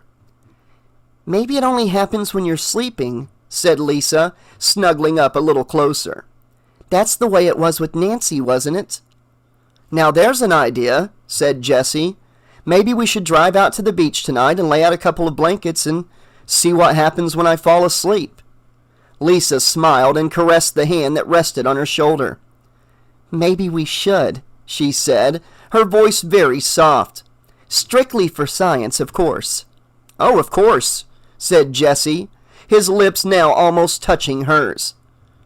"If you're sure you wouldn't mind being out on the beach with a potential lunatic." "Ghostbusters are fearless," whispered Lisa. Then they were in each other's arms, and this time the kiss was for real. Jesse felt the blood pounding in his temples as Lisa pressed her body tightly against his, her tongue hungrily exploring the inside of his mouth. This was the kind of kiss Jesse had waited for all of his life, and Lisa was the girl he had always dreamed it would happen with. He slid his hand underneath her shirt and was thrilled to find that she offered no resistance. And then he pulled away, an agonized expression on his face. "What is it?" asked Lisa. Jesse just shook his head and groaned. His forehead was throbbing, and his skin felt as if someone had set it on fire. He had never felt anything this intense before in his entire life. Every part of his body, from the soles of his feet to his tingling fingertips, had suddenly begun to hurt all at once. It was almost as if his total being were undergoing some sort of bizarre transformation. "It's gone now," he said, the pain suddenly subsiding abruptly as it had begun. "Oh, Jesse," said Lisa, throwing her arms around the boy and holding him close. "You definitely are going to have to get some sleep." Jesse stared at the old power plant and nodded his head. He wondered if he would ever sleep again. Chapter 7. It was another unbearably hot night in the Walsh house. Jesse heard thunder in the distance as the storm was moving in. As he tossed and turned in bed, sweat pouring down his body while he struggled in vain to find a comfortable position. Might as well read for a while, he thought, reaching out to switch on the lamp at his side of the bed. He touched the lamp and abruptly pulled his hand back in pain. The switch was red hot, and the plastic lampshade was beginning to melt. Jesse sat up and looked around. The room was literally hot as a furnace. On his bookshelf, a candle had melted into a sticky pool of wax. The laminated shelf on which the candle stood was bubbling gently, and a record he had left out the night before was hanging limply over the edge like something out of the Dali painting his art teacher had shown the class last week. And where was that annoying scraping sound coming from? Jesse stood up and cautiously followed the sound to his desk drawer. He put his hand on the drawer pull and took a deep breath. The last thing in the world I want to see right now is another rat, he thought. Then he opened the drawer and found out that he was wrong. The last thing in the world he wanted to see right then was Fred Krueger's glove, its fingers moving independently, scraping little cuts in the bottom of the desk drawer. He slammed the drawer shut and listened to the sound of his own heart beating. And then he became aware of another noise off in the distance. Swish, thump, swish, thump. Jesse slipped into his jeans and stepped out into the hallway. The sound was coming from Angela's room. He pushed the door open and gazed inside. Angela was in the middle of the room jumping rope and chanting. She looked at Jesse, smiled weirdly, and continued jumping and chanting without missing a beat.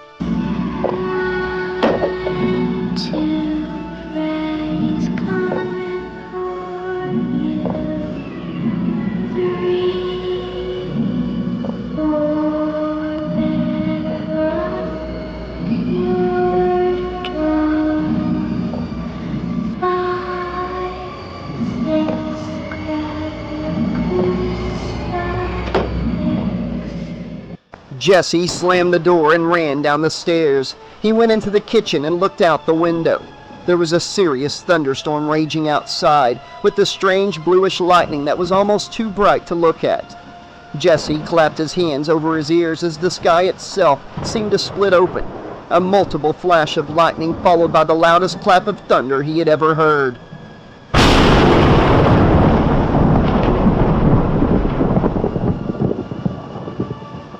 And then a bolt of lightning shattered the kitchen window, zigzagging its way across the room to destroy a pile of dishes that had been left on the counter overnight. Jesse stared in horror as a plume of black smoke rose from the spot where the dishes had stood just moments before. That bolt was meant for me, he thought, dashing out the door and into the street. It was still pouring outside, but Jesse was no longer on the familiar streets of Springwood. He was in the heart of the inner city now, walking down some dark, deserted street that he had never seen before. There was a dim streetlight on the corner, and beneath the light was a seedy-looking bar. Jesse went in. The bar was packed with the most degenerate assortment of characters Jesse had ever imagined. Prostitutes and their pimps were soliciting business from the drunks at the bar, while a gang of motorcycle toughs in leather and chains hassled a pair of transvestites in the back booth. Jesse ignored an obscene gesture from a grossly obese hooker and sat down at the bar. The bartender glanced at Jesse and drew him a cold beer. Jesse nodded in appreciation and reached for the glass. A large hand slapped down on his wrist, grabbing it tightly with powerful fingers. Jesse looked up to see Coach Schneider standing before him, with a sadistic grin on his ugly, smug face. "He likes pretty boys, you know," Grady had said, and for one fleeting moment Jesse almost wished that the large hand that had grabbed his wrist belonged to Freddy Krueger instead. And then Jesse was back at school, jogging around the edge of the gym floor in his bare feet. He couldn't remember how long he had been running, but his aching lungs and pounding heart told him that it had already been much too long. Coach Schneider watched from the side of the gym, indifferent to Jesse's pain as he continued to run endless laps. Every muscle in his calves and thighs seemingly strained to the breaking point. Round and round he went, the sweat streaming down his body, until he was sure he couldn't run another lap. He was about to collapse when he heard the coach's whistle blowing loudly in his ear. Jesse had hardly stopped running when the coach grabbed him and hurled him violently against the wall of folded wooden bleachers. "Hit the showers!" barked the coach as Jesse scrambled to his feet and staggered into the locker room. And while Jesse showered, he envisioned the very strange scene that was being enacted at that moment in Coach Schneider's office. The coach had unlocked the equipment locker when he heard the first of the tennis racket strings snap. He stared at the racket and shook his heavy head slowly from side to side. It was very unusual for a string to snap while a racket was hanging on the wall. It was unheard of for a string to give off smoke before snapping. 3 strings had sizzled and snapped before the first basketball threw itself off the top shelf of the equipment locker. No sooner had the coach bent down to pick up the ball than 2 more balls flew out of the metal cabinet and landed at his feet. The 4th ball knocked a trophy off the coach's desk, and the 5th struck him sharply on the side of the head. Coach Schneider was still sitting on the floor when the first of the dumbbells went whizzing by. The 5-pounder just put a serious dent in the coach's filing cabinet, but the heavier one that followed managed to crack the reinforced glass of the office window. Gym equipment was flying everywhere now as the coach crawled slowly toward the locker, like a soldier creeping beneath a volley of machine gun fire. He had just dodged an especially vicious medicine ball when one of the jump ropes on his desk slithered across the floor, wrapping itself tightly around the coach's wrist before suddenly yanking him off balance. Schneider was struggling to free himself when a second rope shot off the top of his desk and looped itself around his other wrist. The coach was screaming for help when the office door slammed open, and he was still screaming as the ropes around his wrist dragged him out of the office and into the shower room. Jesse watched in mute horror as the coach was hoisted upward by his wrists, his hands tied in 2 adjacent shower nozzles, and his face turned to the tiled wall. Suddenly, his clothing fell away like so much soggy tissue paper. A stack of towels came to life, drawing blood as they snapped in midair at Schneider's exposed back and ass. The room was filled with steam now as a tall figure in a red and green sweater and a battered fedora slowly moved toward the coach.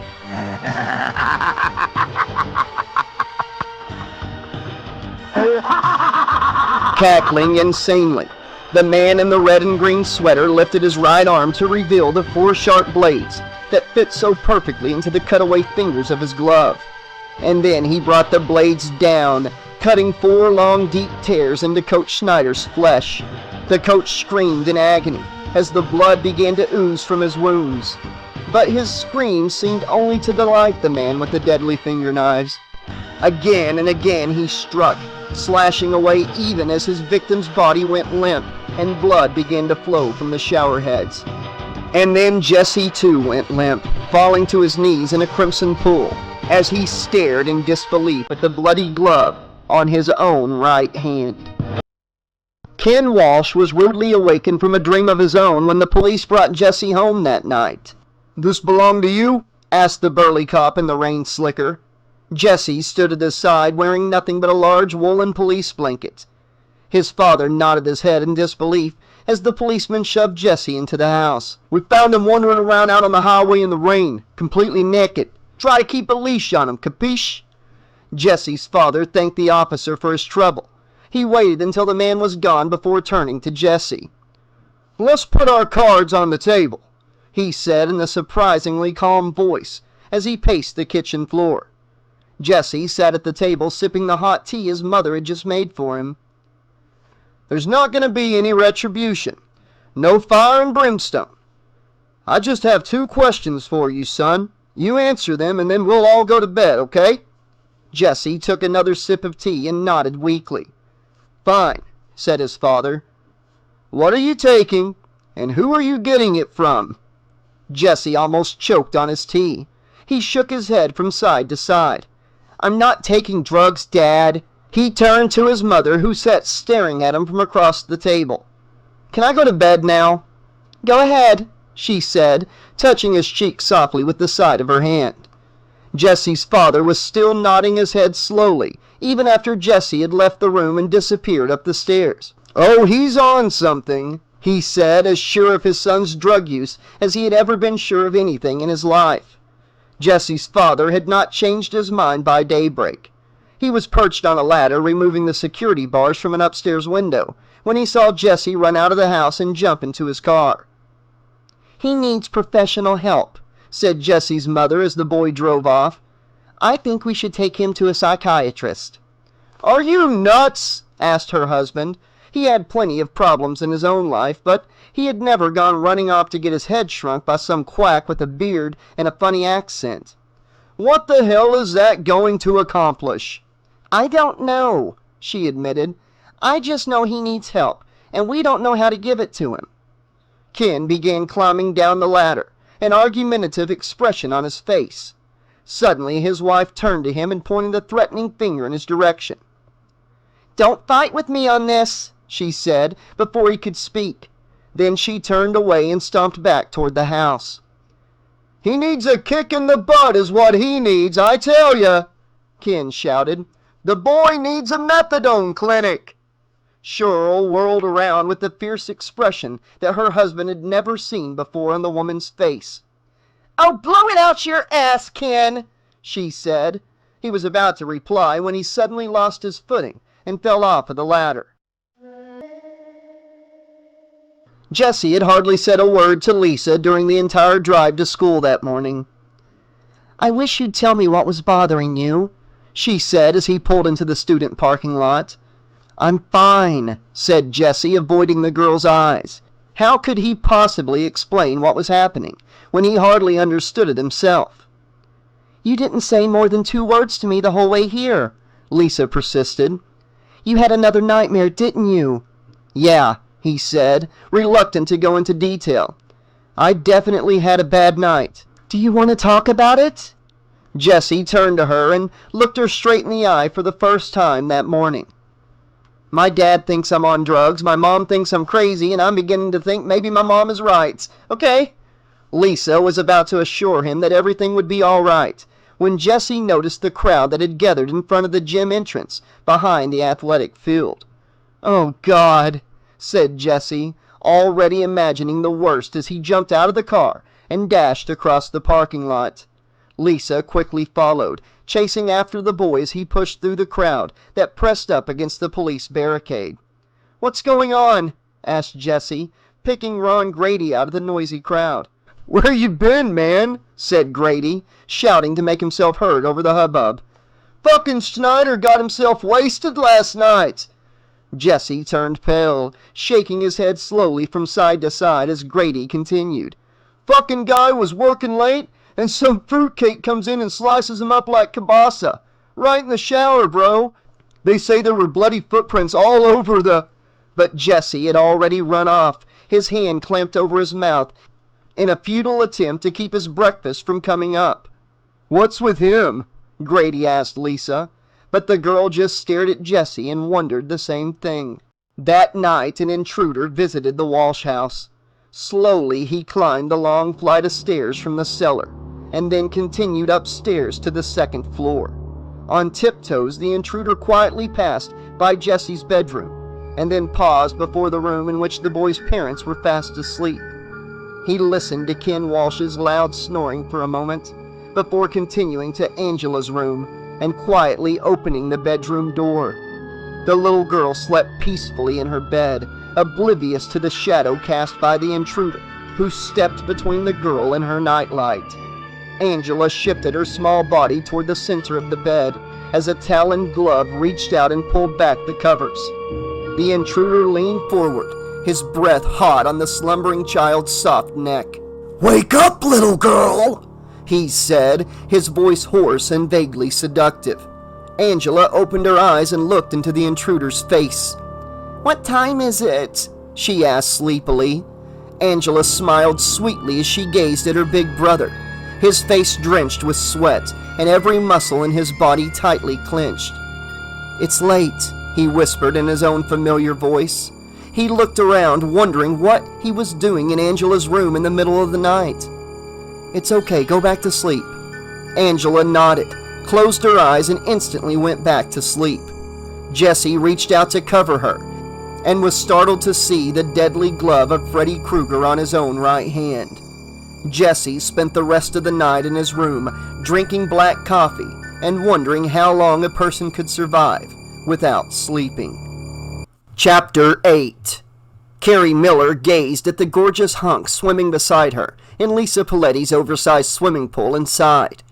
Carrie knew that Lisa's parents had promised to go inside early tonight and leave her friends alone to party, but so far the Palettis were showing no signs of an early departure. Lisa's dad was still busy flipping hamburgers and hot dogs at the gas grill, wearing that ridiculous chef's hat and the Kiss the Cook apron that he always wore on these occasions. The speakers were blaring one of those goofy Benny Goodman records that Mr. Paletti always insisted on playing at his daughter's parties. "What's a party without the King of Swing?" Carrie once heard him ask in all seriousness, and the lights around the pool were much too bright for the kind of partying that Carrie had in mind. Lisa's mother gave her husband a sharp look as she stepped out of the house carrying a huge platter brimming with salads and condiments. Mr. Paletti pretended not to notice, but he knew that soon he would have to abandon his watchful post at the barbecue and leave the kids alone. Things had certainly changed since he was a young man. He didn't remember the bathing suits being quite that skimpy or the girls being quite so shapely whenever he was Lisa's age. And these boys, Lisa knew, wow, half of them looked more like full-grown men than high school kids. There was something about the way these kids horsed around together that made Mr. Paletti very reluctant to go inside and leave this group of overactive teenagers unsupervised. It was finally left to Mrs. Paletti to take her husband by the arm and forcefully remove him from the premises. With the greatest reluctance, the man in the oversized chef's hat turned over his spatula to one of the more responsible-looking boys before following Lisa's mother toward the house. "We're going to bed now, dear," Mrs. Paletti informed her daughter, while Mr. Paletti scowled at a muscular young man who was busy showing off his biceps to a couple of giggling girls in very skimpy bikinis. "Thanks, Mom," said Lisa. 12:30, said her father in his sternest voice as he glanced at his watch. "Not 1 minute later." 12:30, agreed Lisa. "I promise." "And don't forget to lock the gate," shouted Mr. Paletti, as his wife literally pulled him into the house. "Good night, Daddy," said Lisa. She smiled as her parents disappeared behind the sliding glass doors. She knew he meant well, but sometimes her father could be a real pain in the ass. The responsible-looking boy with the spatula was thinking the same thing as he watched the Palettis go inside. He waited until he saw the lights go off upstairs before giving the prearranged signal to the girl waiting next to the cassette machine. Suddenly, Benny Goodman was gone, and the hard-rocking sounds of Van Halen were blasted through the speakers. "Party time!" announced a boy standing at the side of the house. He flicked off most of the lights around the pool while somebody pulled a wagon loaded with beer out of the bushes. Carrie waited until the underwater lights went off before slipping off her bikini top and pressing her young body against the hunk in the swimming pool. All around the pool, boys and girls were beginning to pair off, their hands and mouths eagerly exploring each other's bodies in the warm, dark night. Jesse Walsh sat by himself in a lounge chair at the far corner of the patio, with a troubled expression on his face. By the time Lisa pushed her way through the crowd of dancing teenagers, whose writhing bodies blocked her way, Jesse had disappeared into the portable cabana at the edge of the pool. Lisa knocked on the door and called his name. Just a minute." Jesse slipped on his pants and shirt before opening the door. Lisa walked in and shut the door behind her. "I think I'd better go, Lise," said Jesse, avoiding Lisa's eyes as he buttoned up his shirt. "I'm just not into it tonight." "Do you want to talk about it?" Lisa rested her hand gently on his back, but he shook it off and stepped away. "Just leave me alone," he said. "Please." "You're not being fair," said Lisa, joining Jesse on the wooden bench as he sat down to put on his shoes. "I'm worried about you, Jesse. I want to help you get through this thing." "What are you going to do? How can anybody help me?" He looked at her with terrified eyes. "I'm going crazy, Lisa, and I don't want to have you watch me falling apart." "It's okay, Jesse," the girl said, her hand on his shoulder. "I don't know what to do," he said, clutching Lisa's hand tightly in his own. "I'm afraid to go to sleep, and I'm afraid to stay awake. I don't know what's going to happen to me, Lisa." "We'll figure it out together," said Lisa. "We'll stay up all night if we have to. I won't let anything happen to you, I promise." He looked into her eyes, and she kissed him gently on the mouth. Then she kissed him again, only this time the kiss was a little harder. Jesse put his arms around Lisa and pulled her close. Their lips parted now, their mouths pressed together as they held each other tight. Jesse slipped off his shirt and felt the warmth of Lisa's flesh against his bare chest. Without speaking a word, they slid slowly but deliberately onto the floor of Lisa's cabana. Without speaking a word, they slid slowly but deliberately onto the cabana floor, deliciously lost in their boundless passion. Jesse felt Lisa's hand opening the snap on his jeans, sliding open the zipper as he kissed her on the gentle swell of breast that rose over the top of her swimsuit. Lisa closed her eyes, breathing hard, as Jesse reached around to open the small hook at the back of her suit. It was at that moment that Jesse saw the long, thick tongue dart out of his mouth, wiggling wildly in the air for just a moment before flicking back inside. "What's wrong?" asked Lisa as Jesse pushed himself away and jumped to his feet. "I have to go," he said, hastily tucking in his shirt. Lisa was still on the floor, looking very confused, as Jesse zipped up his jeans and ran out of the cabana. Ron Grady was fast asleep when he felt the hand clamp down over his mouth. The light clicked on to reveal the disheveled figure of Jesse Walsh. "Jesus Christ," said Grady, glancing at the open bedroom window as he shook off Jesse's hand. "You scared the shit out of me, dude." "Sorry," said Jesse. "I didn't know where else to go. You have to let me stay here tonight." Grady looked at the clock on his night table and shook his head. "No, this is important," Jesse continued. "Something really weird is happening. It started out just like bad dreams, but it's starting to get really serious." "Go home," said Grady, feeling very tired and cranky. "Take a sleeping pill or something and call me in the morning." He flopped back on the bed and threw one arm over his eyes. "As a matter of fact, why don't you do the world a favor and take a whole bottle?" Jesse sat on the edge of the bed and yanked Grady's arm away from his face. "I killed Snyder," he said. Grady opened his eyes and stared at Jesse in disbelief. "Oh, only it wasn't me," Jesse continued. "I was there, but it was like something moving around inside of me. Then last night it made me go into my sister's room, and tonight with Lisa." He paused, trying to remember exactly what had happened. "We were on the floor in the cabana, and He stopped abruptly and grabbed Grady by the shoulder. "It wanted to kill them," he said, suddenly realizing what the horrible transformation had been all about. Grady stared at him for a long time before offering his own analysis of the situation. "You're fucked in the head," he said. "I'm scared, Grady," said Jesse, oblivious to the other boy's skepticism. I know it sounds crazy, but there's something trying to get into my body." Grady shook his head and grinned lewdly. "The only thing trying to get into your body is female and waiting for you on a cabana floor, dude, and you want to sleep with me? Huh, go figure." "Look," said Jesse, "I don't care if you believe me or not." "I believe you. You had some scary dreams, right?" "No!" Jesse shook his head, no longer certain of what to believe. "I don't know. Everything's all mixed up. The important thing is that I'm in trouble and I need your help." Grady looked at Jesse and sighed. Trouble was something he understood. "What do you want me to do?" "Just watch me," said Jesse. "If anything weird happens, like if I have a nightmare or I start walking in my sleep, you have to bring me out of it. Hit me over the head if you have to, just don't let me leave." Grady started to crack wise, but thought better of it. Instead, he just nodded in agreement. And whatever you do, Grady," Jesse added, settling himself into the chair next to the bed, "for God's sake, man, don't fall asleep." Right, said Grady, turning on the TV with his remote control. He was watching for less than half an hour when he became aware of Jesse's soft snoring at his side. "Sweet dreams, buddy," Grady whispered as he turned off the TV.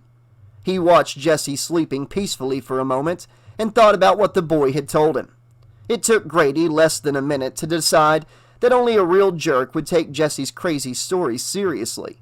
He turned off the light and pulled the cover up over his shoulders to settle in for a good night's sleep. And then Jesse's eyes snapped open.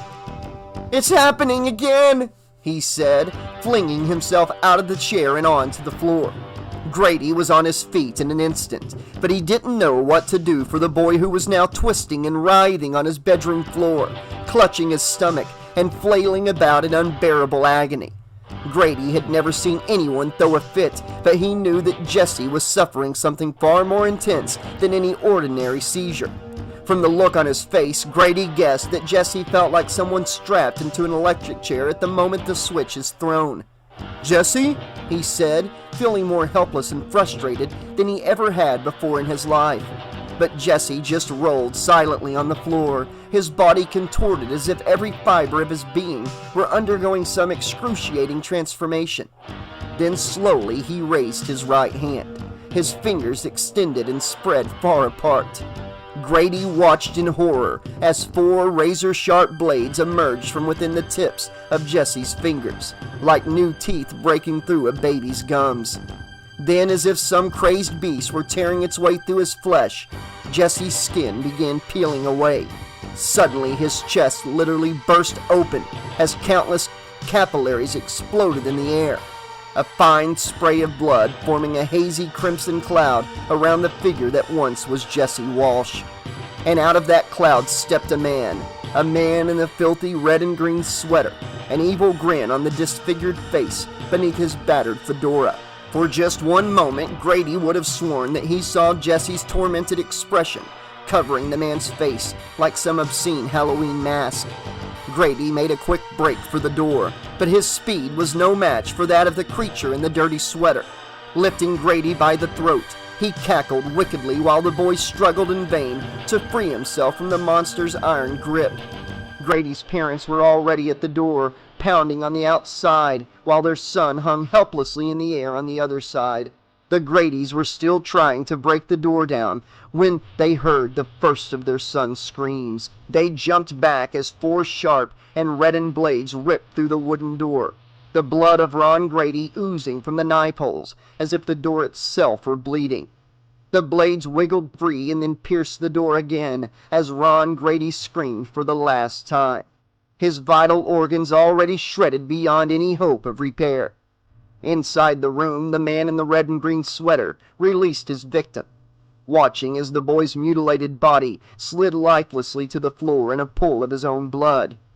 And then Jesse looked at his reflection in the mirror and saw the evil face of Freddy Krueger leering back at him. "You son of a bitch!" he shouted, pulling the blood-drenched glove off his hand and hurling it at the mirror with all his might. "You killed him!"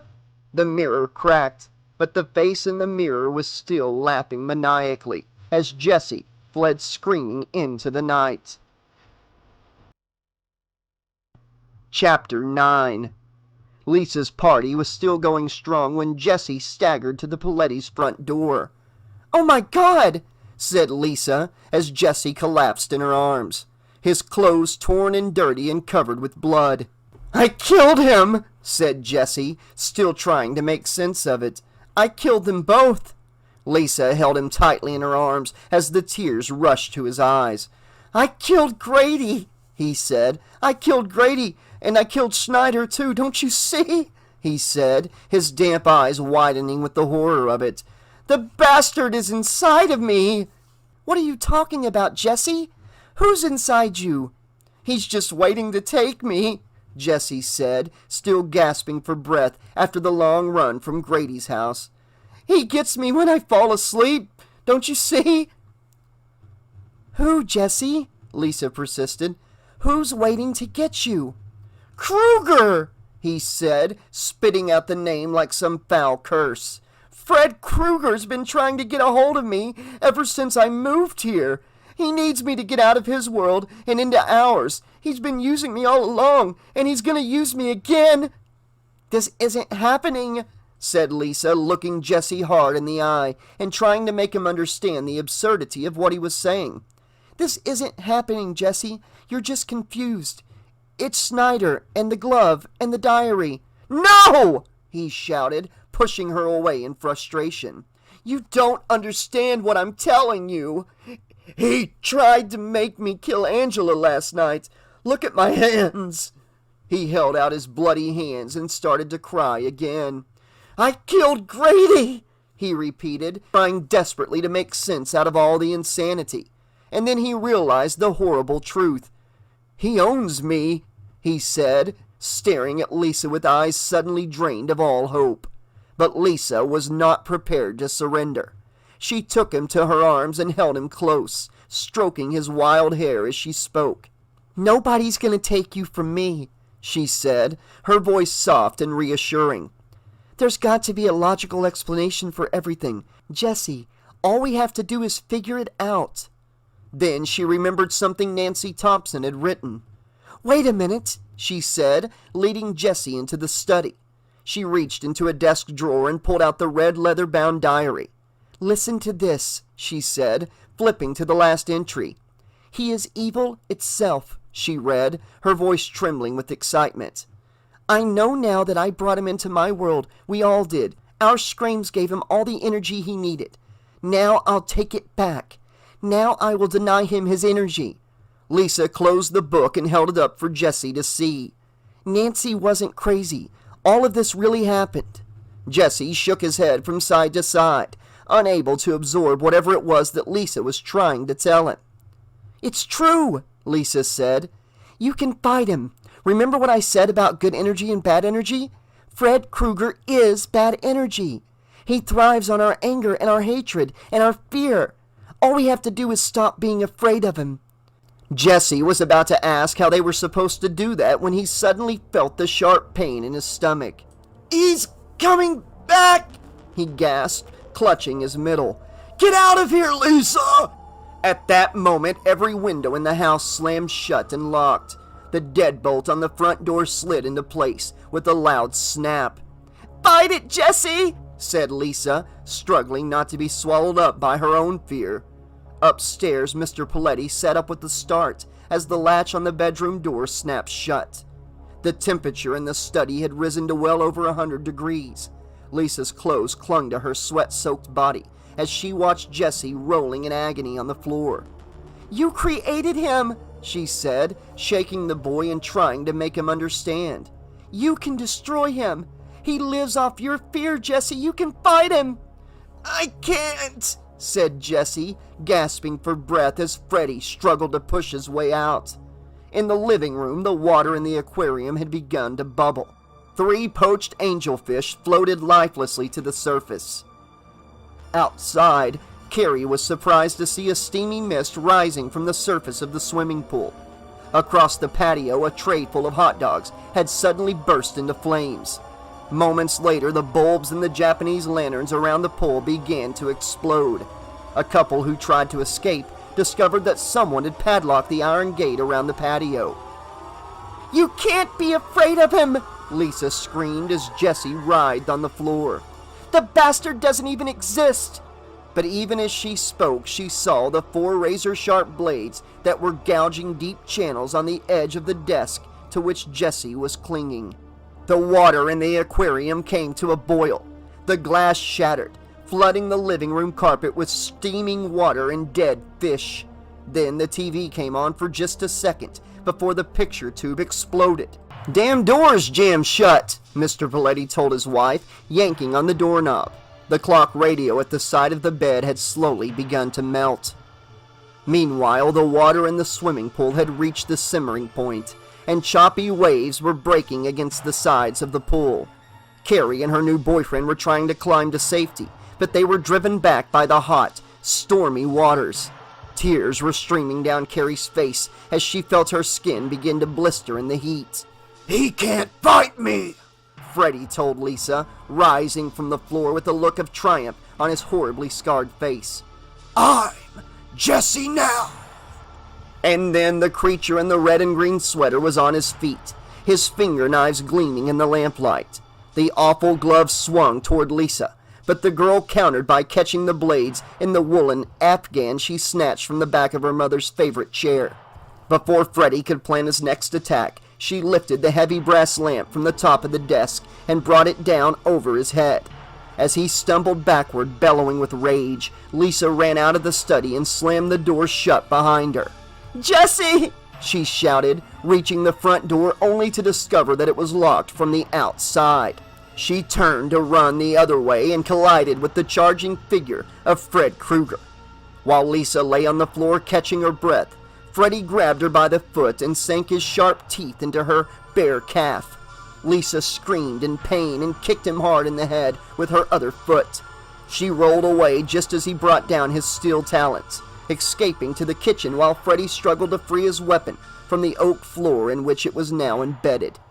Searching frantically through the kitchen, Lisa had succeeded in locating some weapons of her own. As Freddy burst into the room, she grabbed the heaviest and sharpest knife in her parents' collection of gourmet cutlery. "Help me, Jesse!"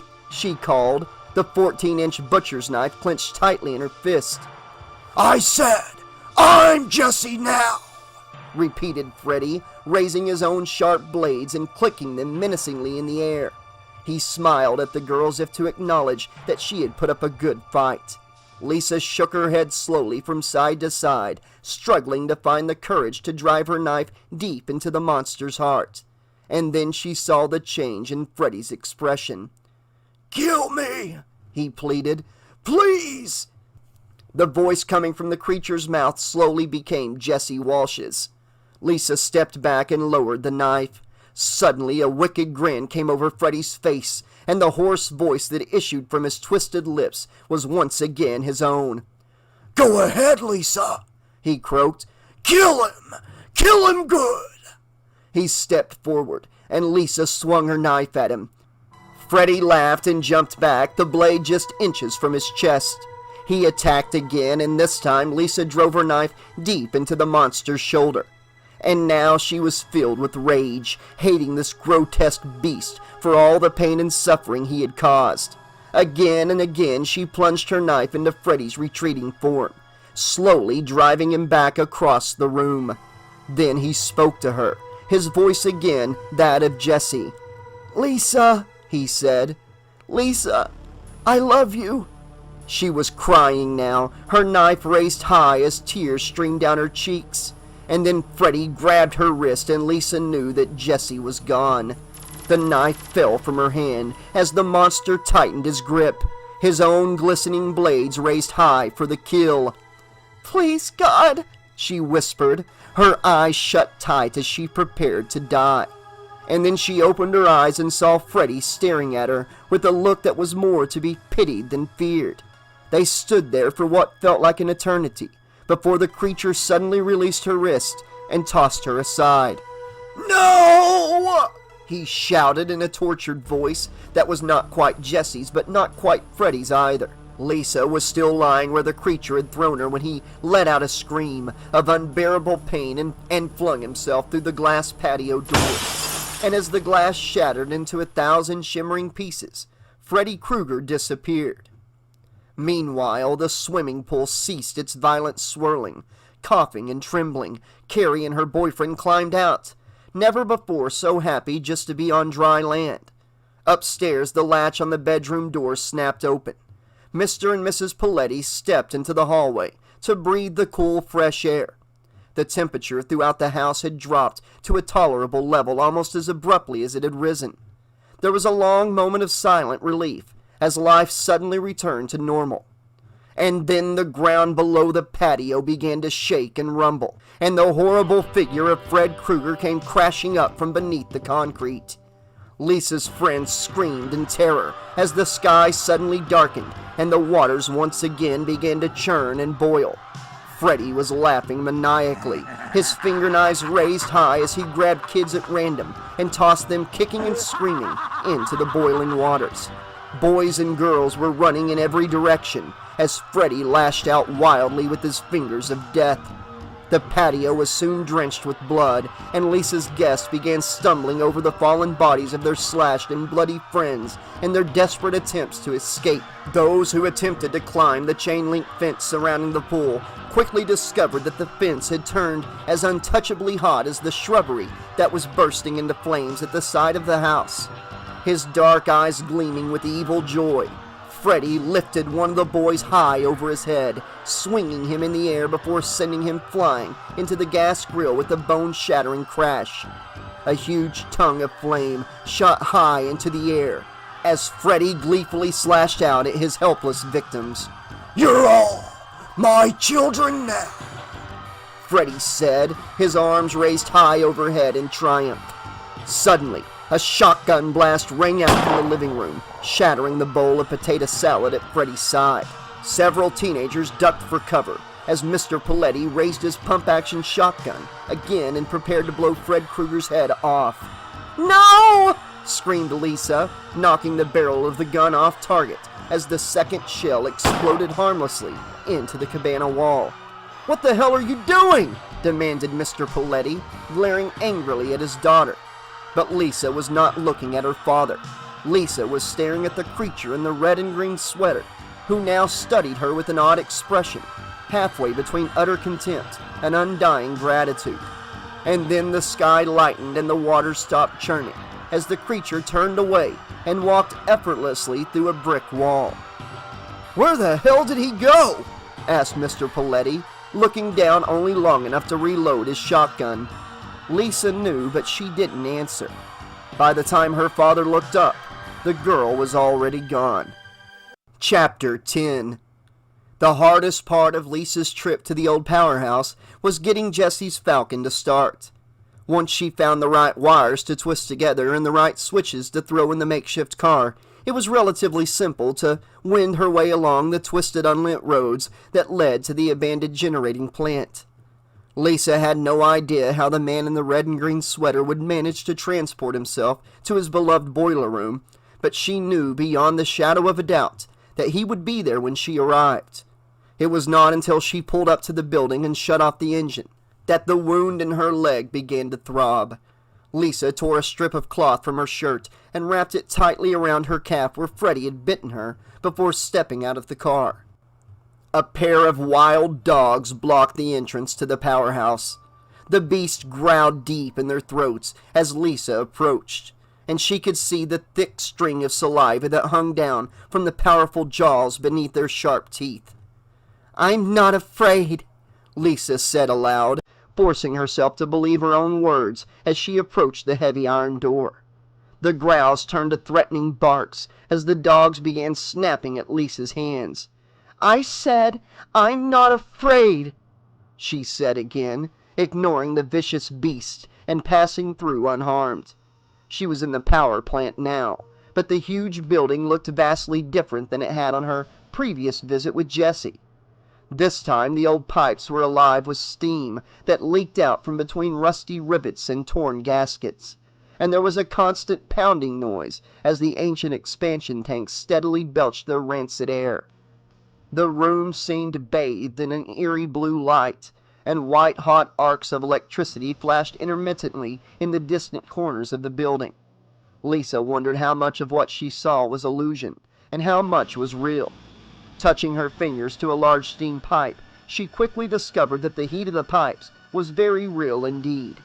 It suddenly occurred to her how lucky she had been to guess right about the wild dogs outside. Lisa was studying her blistered fingers when she noticed that her injured leg had begun to ache. She casually reached down to rub the wound and felt something move on her fingers. Lisa looked down to find her makeshift bandage swarming with big, black carpenter ants. She screamed and, quaking with disgust, began brushing the ants away with both hands. And then, as abruptly as they had appeared, the ants were gone.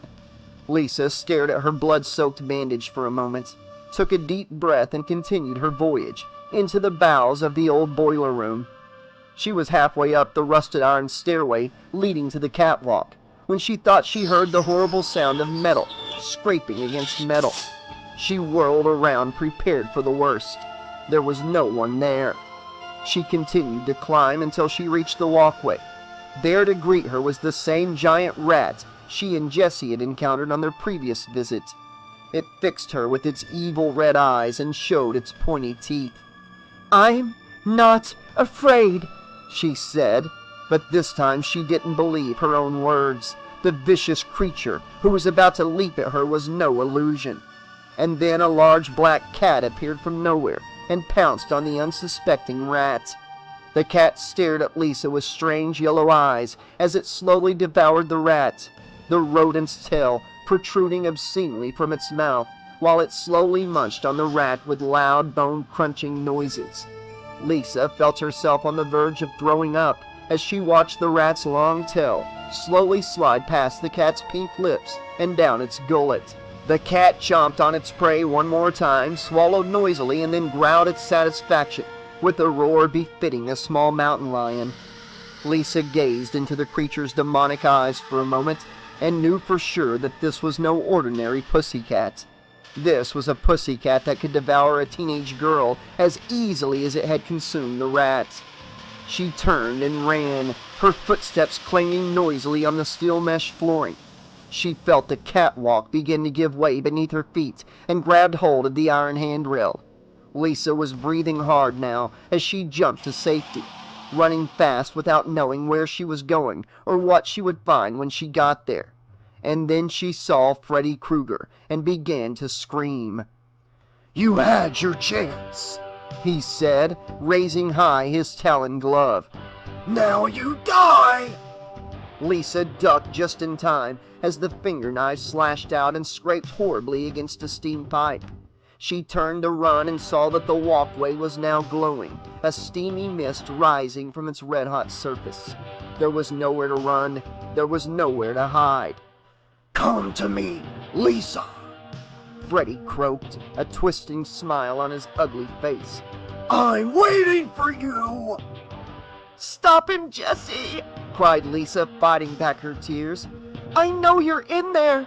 I told you, Jesse's dead, said the monster, stepping closer as he clicked his finger knives in Lisa's face. Freddy's here! Lisa took a step back, but it was of no use. She felt the sting as Freddy struck out, his blades just nicking the flesh of her shoulder. "Jesse!" she screamed, trying desperately not to lose her faith. Wanna join your little friend? Said Freddy. Lisa smelled the creature's foul breath and almost puked for the second time that day. "Where's Jesse?" she demanded, forcing herself to sound more brave than she actually felt. There is no Jesse. I'm Jesse now.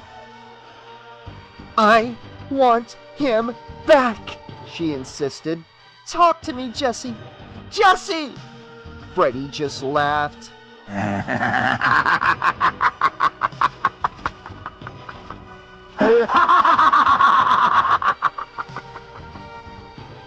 Shaking his ugly head slowly from side to side, he raised his steel blades to Lisa's face, the sharp points almost touching her eyes. Lisa forced herself to look beyond the deadly blades, summoning all of her remaining strength and courage to look directly into the creature's fearsome eyes. "I love you, Jessie," meaning it as she had never meant anything before in her life. The monster stared at her, a look of doubt and confusion in his cat-like eyes. His hand began to tremble slightly. He shifted his gaze to the glove on his right hand, as if he weren't quite sure how it got there. And then he began to bleed. He was bleeding from the same shoulder and chest wounds that had refused to bleed when Lisa inflicted them back at the house. Now they were gushing, and Freddy stared in disbelief as blood poured down his chest and arms. Then the look of disbelief changed to one of weakness and pain as the bloody creature staggered back to lean against the iron railing. Lisa dashed past him. She was about to run for safety when she heard Jessie's voice calling her name. "Lisa," he said, "come and get me." She turned around and heard the ugly sound of Freddy's wicked laughter. Come and get him! Come and get him! Lisa, come and get him! Freddy croaked and teased, clicking his fingerknives in the air, still leaning against the railing for support. Lisa stepped toward him, suddenly more angry than frightened. The time for playing cat and mouse games had come to an end. "I'm not afraid of you," she said, looking the bloody creature straight in the eye. "You couldn't kill Angela, and you can't kill me. Jesse's in there, and I want him back." Jesse's dead! Jesse's dead! Screamed Freddy, sounding less sure of himself than before. I sliced him good! I sliced him real good! Lisa just shook her head and took another step closer. "I'm gonna take him away from you, and you're going straight back to hell, bastard!" He's dead! Freddy screamed, but Lisa just went on shaking her head. "Come back to me, Jessie," she said, her eyes looking right through Freddy's. "I love you. I love you." Freddy dropped to one knee as Lisa moved closer. I'll kill you! Croaked Freddy, but there was no conviction left in his voice. His blades clicked weakly at his side. "He can't hold you, Jessie," said Lisa, ignoring Freddy's threats. "He's losing his grip. You can get out if you want to." He'll die with me, Freddy muttered, but Lisa just shook her head and knelt beside him. He'll die with both of us, said Freddy, as the girl took off his hat and began to stroke his head. Freddy lifted his right hand and pressed his glove against Lisa's chest. She felt the painful sting of the blades, but made no move to escape. Instead, she came in closer and touched her lips to his. The creature flinched and moved his talons to her back, but he was too weak to drive the blades home. He shivered as she embraced him, her mouth now pressed against his in a passionate, life-confirming kiss. And then smoke began to rise from his body, and he pushed her away with a scream of excruciating agony. The noise of the ancient machinery was deafening now as the temperature in the room began to soar. Suddenly a flame shot across the railing against which Freddy leaned, and small fires broke out along the catwalk. The paint on the walls began to bubble and peel as pipes everywhere started to burst. Valve wheels flew off and rolled noisily down the flaming catwalks. Steam shot out from every punctured pipe as the entire boiler room filled with smoke and flame. Lisa watched in mute horror as Freddy's flesh began to melt, his pain-racked features sliding off his exposed skull like wax dripping off a candle. And then he was on fire, his dense, all-engulfing flame becoming one with the fire that was rapidly consuming the entire powerhouse. And just as suddenly, the fires began to die out. In a matter of moments, the deafening noise began to abate, and the smoke cleared. Big fires turned to little fires, which soon died down to harmless clouds of sooty smoke. A cool blue light suffused the vast boiler room. Lisa looked at the charred and smoldering corpse of Freddy Krueger and gasped. The blackened body had begun to stir. Then the creature turned to her, but the singed and sooty figure that slowly rose to its knees was not the fiendish Freddy Krueger at all. Jesse Walsh rose to his feet. His eyes glazed as if he were awakening at long last from a horrible and vaguely remembered nightmare. Jesse kissed his mom goodbye just as the shiny new school bus pulled up to the curb. His right arm was in a sling, and he still had some minor burns and bruises, but he was feeling about as good as he had ever felt in his life. Jesse hurried onto the bus and saw Lisa waving at him from the back. A grin on his face, he made his way quickly down the aisle, shaking a hand or two as he greeted his admiring schoolmates. "Hi," he said, giving Lisa a quick kiss before sitting down beside her. He draped his good arm around the girl's shoulder, careful to avoid the bandage that covered her still healing wound. Lisa returned his greeting and then chuckled. "What's so funny?" asked Jesse. "We must look like a couple of escapees from a veterans hospital," said Lisa with a smile. Jesse laughed and shook his head. "I still can't believe that we actually—" Lisa cut him off in mid-sentence by putting a finger gently to his lips. He nodded in agreement. Some things are better left unspoken. "I love you," said Jesse. "I love you too," she said, gazing deeply into his eyes. They hugged and Jesse's lips gently nuzzled the girl's ear. Then they looked at each other again and Lisa closed her eyes. This is what it's all about, thought Jesse, as he leaned forward to kiss her tenderly on the lips. And at that moment the taloned glove of Freddy Krueger ripped through Lisa's chest and thrust its razor-sharp blades toward Jesse's eyes. Jesse was still screaming as the bus shifted into high gear, racing madly into the desert with flashing lights and sparking dashboard as the nightmare continued.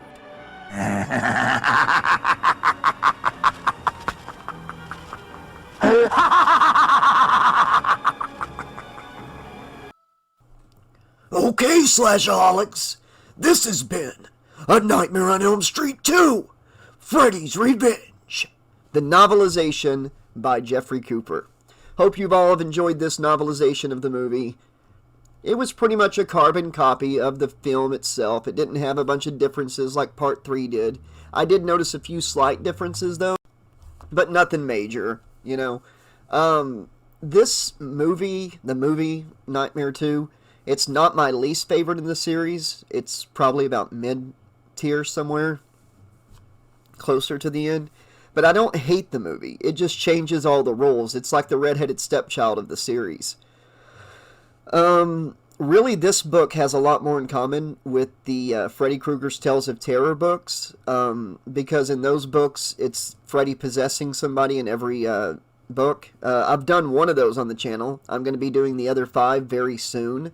Awesome author David Bergantino wrote 4 of them out of the 6, and he'll jump on, do an intro and stuff, and he'll join us on the podcast whenever we talk about each of those Tales of Terror books in that young adult series.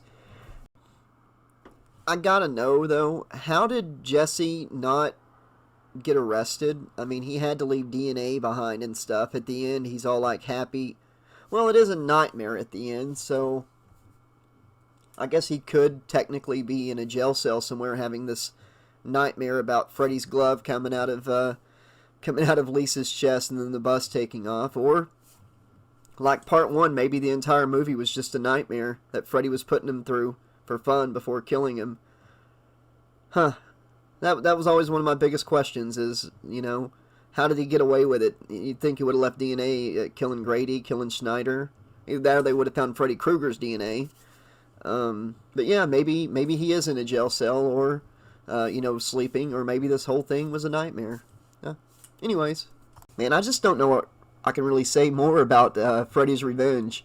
If you listen to this in the playlist form, like whenever I put the 2 to 3 chapters up per upload, you know I had a few things to say in the commentary at the end of each of those uploads, but not much, not as much as I usually do, because there's really not a lot to say. We all know this movie.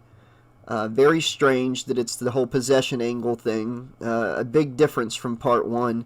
But I do like how this is our first visit to the real boiler room. The book didn't really fill in, the stuff at the party. We're not going to hurt you, that whole scene. I was kind of disappointed that wasn't thrown in. And I gotta say, I was disappointed kind of that the dogs didn't have little human baby faces, that creepy. It just wasn't there, it's just normal dogs. So a lot of the weird stuff from the movie didn't make it into the book, but there was a few slight differences. So this isn't my favorite novelization so far, but it's not my least favorite out of all the books I've done by a long stretch. Let me know what you guys and gals thought of this book in the comments section below, and I'll be back very soon with more Slasher Mayhem on the 80 Slasher Librarian YouTube channel. Come on into the 80 Slasher Library. Stay as long as you want. We got a huge selection of slasher, novelizations, tie-ins, whatever you're looking for. Just be careful, because as you know, In this library, the late fees are a killer! Ha ha ha! have a good night, everybody, and don't forget, this is your friendly neighborhood 80 Slasher Librarian saying thanks for listening, and Pleasant dreams!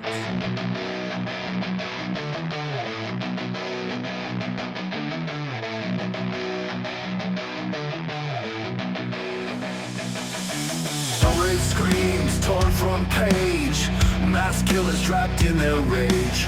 Late night whispers crawl through air, blood-soaked stories we all share. Crawling all slashaholics rise, twisted tales behind dead eyes. Josh's voice makes the shadows crawl. Every cut, every drop, we hear it all. We hear it all.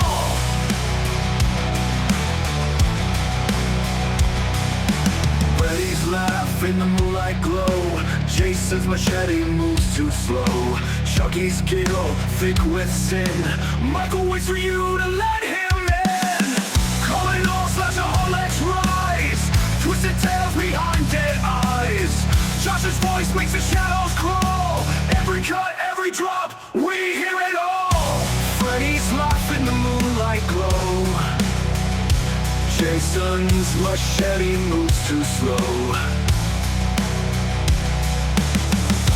Chucky's giggle thick with sin. Michael waits for you to let him in.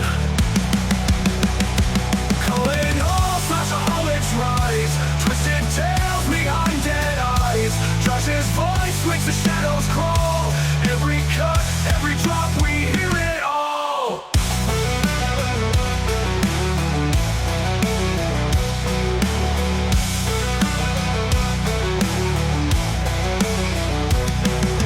Stacked on shelves, dust lost its name. Out of print slashes still play the game. Digital ghosts, they haunt the feed. Josh unchains the horror you need. Leaking fear from every loop. Bloodstained truth in every scoop. Replay the screams, rewind the gore. One more chapter, we all want more.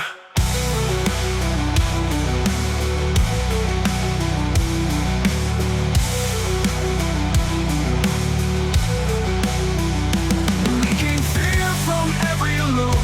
Bloodstained truth in every scoop. Replay the screams, rewind the core.